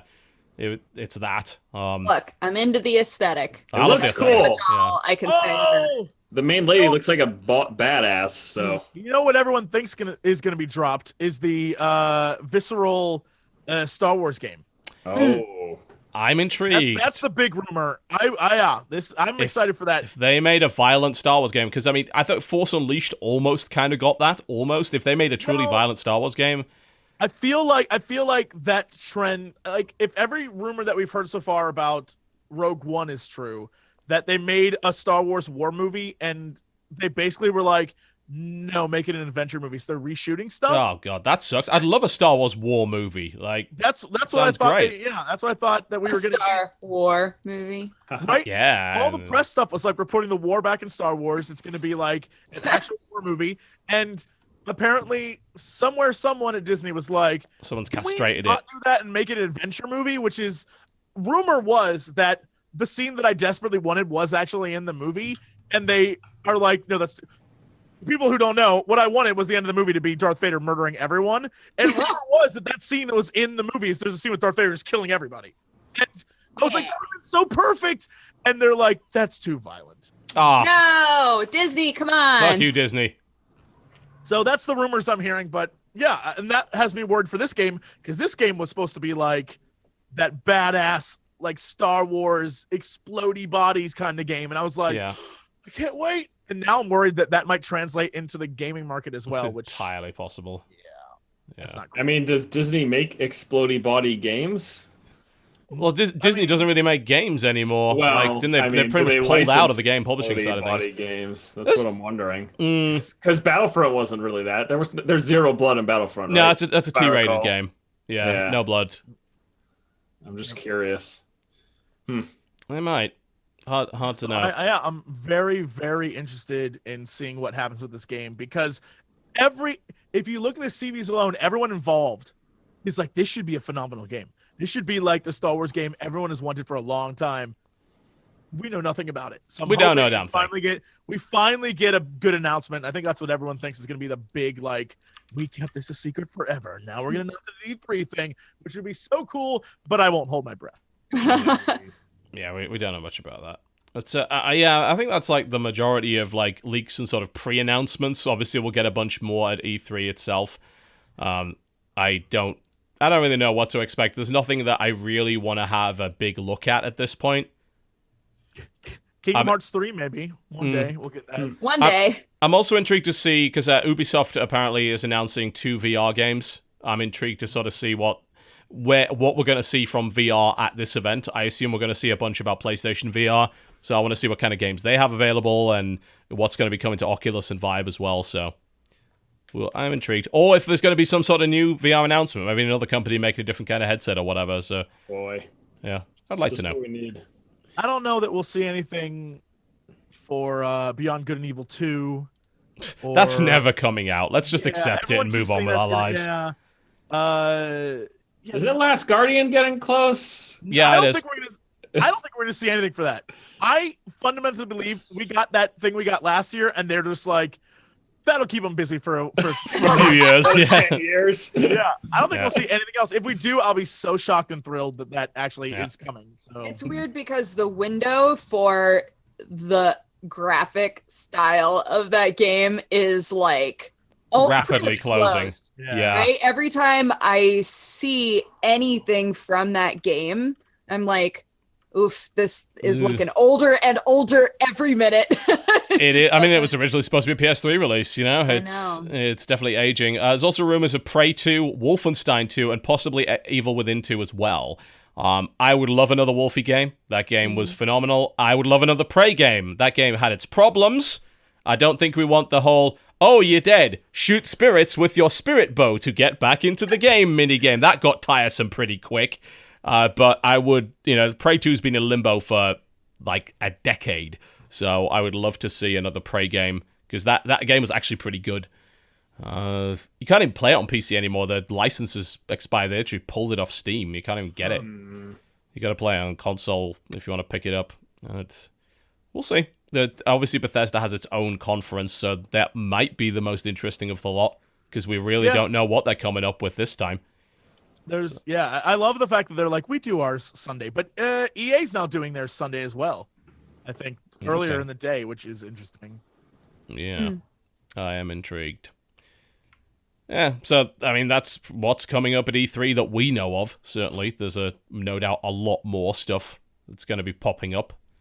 Hopefully some good surprises. Oh, speaking of news, and not E3 related, did you see that the infamous Abbey Road game? Allison Road? Oh, Abbey Road! The infamous Abbey Road game!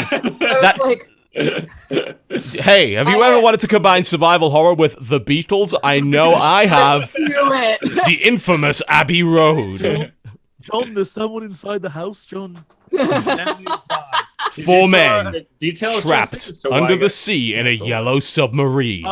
I don't know. I was hoping one of you knew. Yeah, all I saw was Allison Road's canceled. Allison Road got canceled, and that tomorrow they would release information. Tomorrow was a few days ago, and I have not seen anything about it. I don't think they've seen shit since. That's so weird, because like I felt like their proof of concept video did really well. Well, like they started a Kickstarter and then canceled the Kickstarter because they got a publisher or something. Else. Yeah. Happened.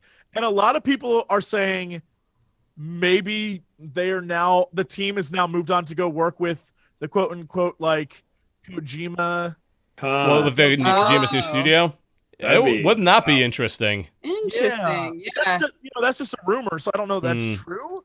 But that's like, I would love to know their like official explanation of why they stopped, because everyone wanted that game because it was supposed to be the next like PT. A PT but a full game. Yeah. Well, maybe like that's the value that Kojima would have saw in them, because the one video that we did get was like awesome walking around a house and showing you how realistic this house looked. Yeah. Right. So if that team showed a lot of value in creating atmosphere and like realism in terms of walking around an area, then that can definitely be useful to the sort of thing that we've seen Kojima be interested in making. Although it's kind of funny, because wasn't what PT was supposed to be going to be nothing like what PT was? Yeah. Right, absolutely. Well, PT was literally playable trailer, right? As to whether or not Silent Hills would have actually, because really it was just a reveal for Silent Hills, which then got canned. Fucking Konami. But I think they all realized like the value of what they created was more than what they possibly could have. That thing went like super viral. That was crazy. It very much did. I mean, even now, yeah, it was incredible. Cool. Let's move on to releases, because Dodger does have to leave at in about 15 minutes, so I'm not going to keep around any longer than necessary. I did throw the releases over your Skype. So. Yeah, I see it. All right, so guys, not too many. Today is June 7th, and we have Planet Fate. That we do. What the fuck is that? No clue. Great question. Let's use the Google machine. It is a defend your planet against aliens and asteroids in a room-scale VR game. Ooh, there's something to play. So you set mines, position orbital lasers and torpedoes, and watch out for threats from all directions in full 360. It's supports. It's a Vive game. Yeah, it supports Vive, not Oculus, by the looks of it. The next game is Ninth Dawn 2. I can't find Ninth Dawn 2 on Steam, but I see found it. original Ninth Dawn in there. It's Roman numerals, that's why. Another early access game, large scale, fully open world RPG, very old school looking thing. Cool. Next up is Akin. Akin. I wonder what it's akin to. Let's find out. It's a very sort of minimalistic block puzzle game by the looks of it. Cool. For a grand total of $2 of your American dollars. Oh, very goodness. pricey. Ooh. Next up is called Ghost 1.0. It looks like a side scroller where you play like a little android. Yep. So this is by the guys that made Unepic, which is a pretty cool game. This is their next game. It's a very sort of futuristic Metroidvania-esque game. Looks cool. Yeah, I mean, Unepic was pretty great. Excellent. The next game is JDM Tuner Racing. Which is not actually a fish racing game, which is very disappointing. I was hoping that's what it would be, but yeah, it's a tuner car racer. This looks like a Game Boy Color game. Really? Is it that basic? It is 69 cents. This, oh my god, that looks terrible. Okay. Yeah, maybe don't pick this one up. I wouldn't probably not go for that one. Next. Next up is called Steam World Heist. Very excited to play this. Awesome. On PC. Yeah, I played it on 3DS. It was great. I'm looking forward to playing the PC version. They describes it as a turn-based shooter where you move your space pirate robots, yes, they are that, around, and you can bounce bullets off walls and to kill people and shit. Kind of. It's very difficult to explain. It's like if XCOM was sort of 2D and you had a limited amount of movement, but you're also doing kind of platforming with that movement. And there's like, take cover behind here. Take your shot, and you can bounce it off walls. And each of your robots has different weapons and abilities and shit. And you steal loot from spaceships, and it's actually great. Strongly recommend people have a look at that. Is it the SteamWorld Dig guys? Yes, SteamWorld Dig guys. Completely different game to SteamWorld Dig. Cool. Next up is Last Days of Old Earth. Say 4X, I believe, a form of turn-based strategy. Actually, like art style-wise, looks a lot like what the hell is the name of that game? Endless Legend. Looks quite a lot like that. Actually, looks a lot like that. It's not by the same studio, is it? It's not. It's by the guys that made Chainsaw Warrior. Okay. Huh. All right, next. Next up is Rail Cargo Simulator. I think we know what that is. Next. Yeah, literally a train cargo simulator. MOAI 4 Terra Incognita Collector's Edition. It's a Big Fish mobile game, I believe. Some sort of adventure. Next. Next up is Insanity Clicker. Uh-huh. It's a free-to-play clicker game that I bet isn't very good. Been looking for a thrill? Then you've come to the right place. Insanity Clicker is a time killer game full of horror and fear that will make you tremble in a couple of minutes. Of course, that does not look like it would make me tremble in any way, but okay, yeah, it's a fucking incremental game. This next game is called Wasted in all caps, and it looks awesome. I've played this. Played this at PAX. Yeah, is it good? What I played of it, I was not a huge fan of, I have to admit, but it was a very basic version. The art style's cute. It's kind of like, it's a first-person roguelite, where you sort of end up in these different vaults and wasteland locations, and there's like randomly generated loot and weapons and shit. Right. And you're in search of coolers of alcohol, which is now a rare commodity but you can drink different drinks to give you special powers. One of the special powers I got was quite literally when you kill an enemy, they literally shit a brick. You can pick up the brick and hit somebody with it. It has a very odd sense of humor, let me put it that way. It's Adult Swim, so it's an Adult Swim published game. Gotcha. I was a bit hit and miss on it, but maybe the release version's better. Next. Well, the next game is called Shattered Throne. Turn-based fantasy strategy game. Very, very old looking, certainly. Next up is Rexodus, a VR story experience. It is based on Dark Horse graphic novel Rexodus, which apparently is about a fucking dinosaur of some sort. Yep, dinosaurs did not go extinct. They left the Earth and now they have advanced technology. Uh-oh. That's coming in the back. VR experience, are you a dinosaur? I believe you might be. Sick. I may very well. I have to try this. It's free, so why the fuck wouldn't I try it? Why not? Yeah. Next up is called Crazy Pixel Streaker. What's that one about? It is a fresh and insane brawler with roguelike elements. Crazy Pixel Streaker. They appear to be naked, actually, yes. Lead a fellowship of jackasses abducted by angry aliens. Looks like a mini game. I'm seeing a whole bunch That's of exactly what different... it looks like. Huh. Yeah, it definitely seems to have a vibe of that. There were a couple more things that came out today as well that are not on that list, by the way, that I think are worthy of attention. The Solus Project came out today, which is apparently a really cool single-player exploration with survival elements by the guys that made The Ball. Looks beautiful. There's also a game called Death Goat, which... I did see that game. Yes. Yeah, heavy metal and goats. Goats murdering everything of the game. $3. I'm in. So there's that. And also I want to mention Stranger of Sword City, which is a Japanese dungeon crawler. And of course Hearts of Iron 4 came out like yesterday, I think. So that dungeon crawler one looks awesome. I saw that it earlier. does, actually, yeah. Okay, June the 8th. Cool. June 8th, we have Hearts with a Z at the end. Co-Hope Puzzles. Platform action, puzzle, and local co-op gameplay. Solve mysteries, kick, jump, fart, scare, bite your way through mischievously designed levels. Your life. Well, there you go. Are game developers trying to ruin farts for me? I don't know. Next up is VR Z Game. Well, I assume it's a virtual reality zombie survival game, and I would be completely correct by that. That's what it is. It's in early access. Well, yes. Next. Next up is a game called Gain, in all caps. First-person stealth game, permadeath. game. Yeah. Yeah. It looks pretty neat, actually. Yeah. Yeah, classic stealth game with no saves. Once you die, back to the beginning. Fuck that. Next. Wow. Next up is called Gloria Victis.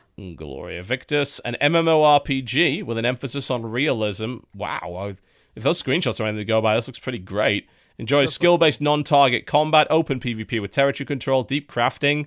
This kind of gives me a Dark Age of Camelot vibe. It's early access, though, so... Force, you deal with that. It's an MMO. You can handle this. Come back to us. I don't know. Yeah, I'll check it out.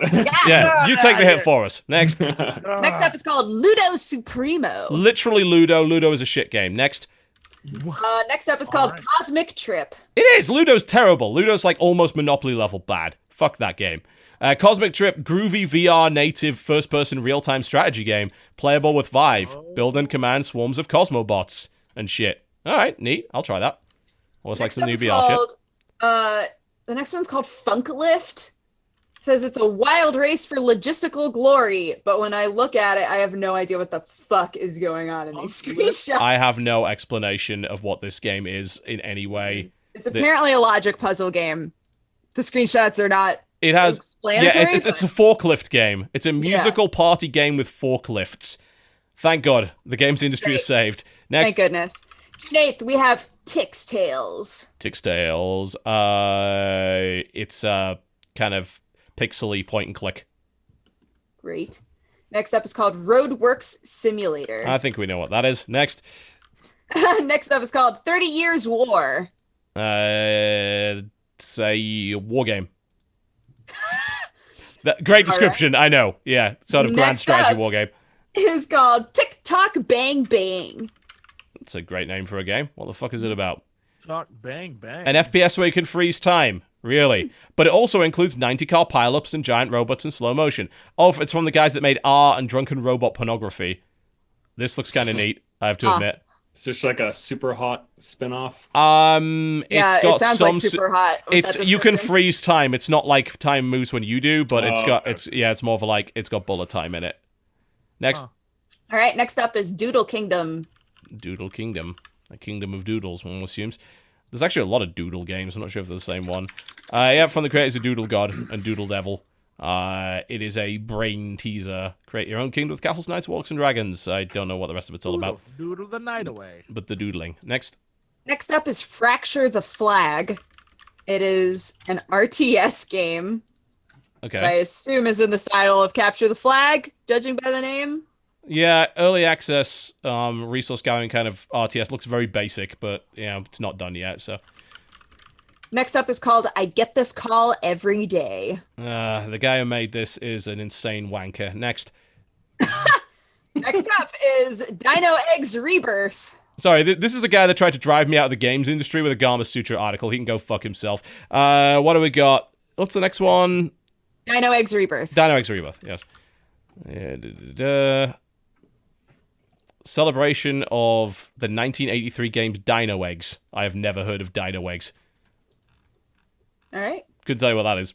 Well, on June 10th, we have Electric Zombies. Well, if normal zombies got boring, I guess adding electricity. Casual zombie survival shooter. The art style's pretty cool in this game, I have to admit. Although it looks like it's just kind of a wave-based shooter. I like the aesthetic, though. Next up is called Puzzles Under the Hill. It looks like it's a game for kids. Yeah. You play Pamela, you collect shiny jewels, and unveil wonderful jigsaw challenges. Oh, Pamela's super cute. I don't know. A Next. little possum. Yeah. Our next game is 1917, The Alien Invasion. The shocking truth about World War One, it was in fact a bullet hell memorization shooter with aliens in it. When you're flying a triplane. Next up is called Four Realms. 4 realms. All 4 of them? Jesus. That's a lot of realms. Action, strategy, RPG, with animals in it. The screenshots leave me none the wiser. Next. Great. Next up is called Feudalism. Feudalism is a... What the fuck is that? It's a turn-based strategy game, by the looks of it. Next up is called Let It Rain, LED. Apparently one of the mods in our channel got hacked and is fucking shit up. Yeah. I wanna. I need the name of the mod, though. Laura K. Buzz. It's Laura. Oh, Laura got her account hacked? Jesus. Yeah. Apparently. Alright, okay, I'll mod her. Motorcycles, guns, monsters, and bikini babes. Yeah. Person shooter I don't while know you're if this driving looks a like a great motorcycle. game or a fucking yeah. horror game. So it's going to be going into early access. It's like a first person on a motorcycle shooter. I don't know. Next up is called Ducati, 90th anniversary. Ducati. It's no Bugatti. Okay, yeah, the bike. You drive. It's bike racing. Ducati is no Ducati Bugatti. racing. Next up is Sorry, called still Storm in spams. VR. There we go. Is that VR? VR. Storm VR. Storm Arashi VR. You're in the middle of a snowstorm in VR. Great. Yes. Puzzle Sure, solving why not? too, actually. Next. Vroomist. VROOMIST.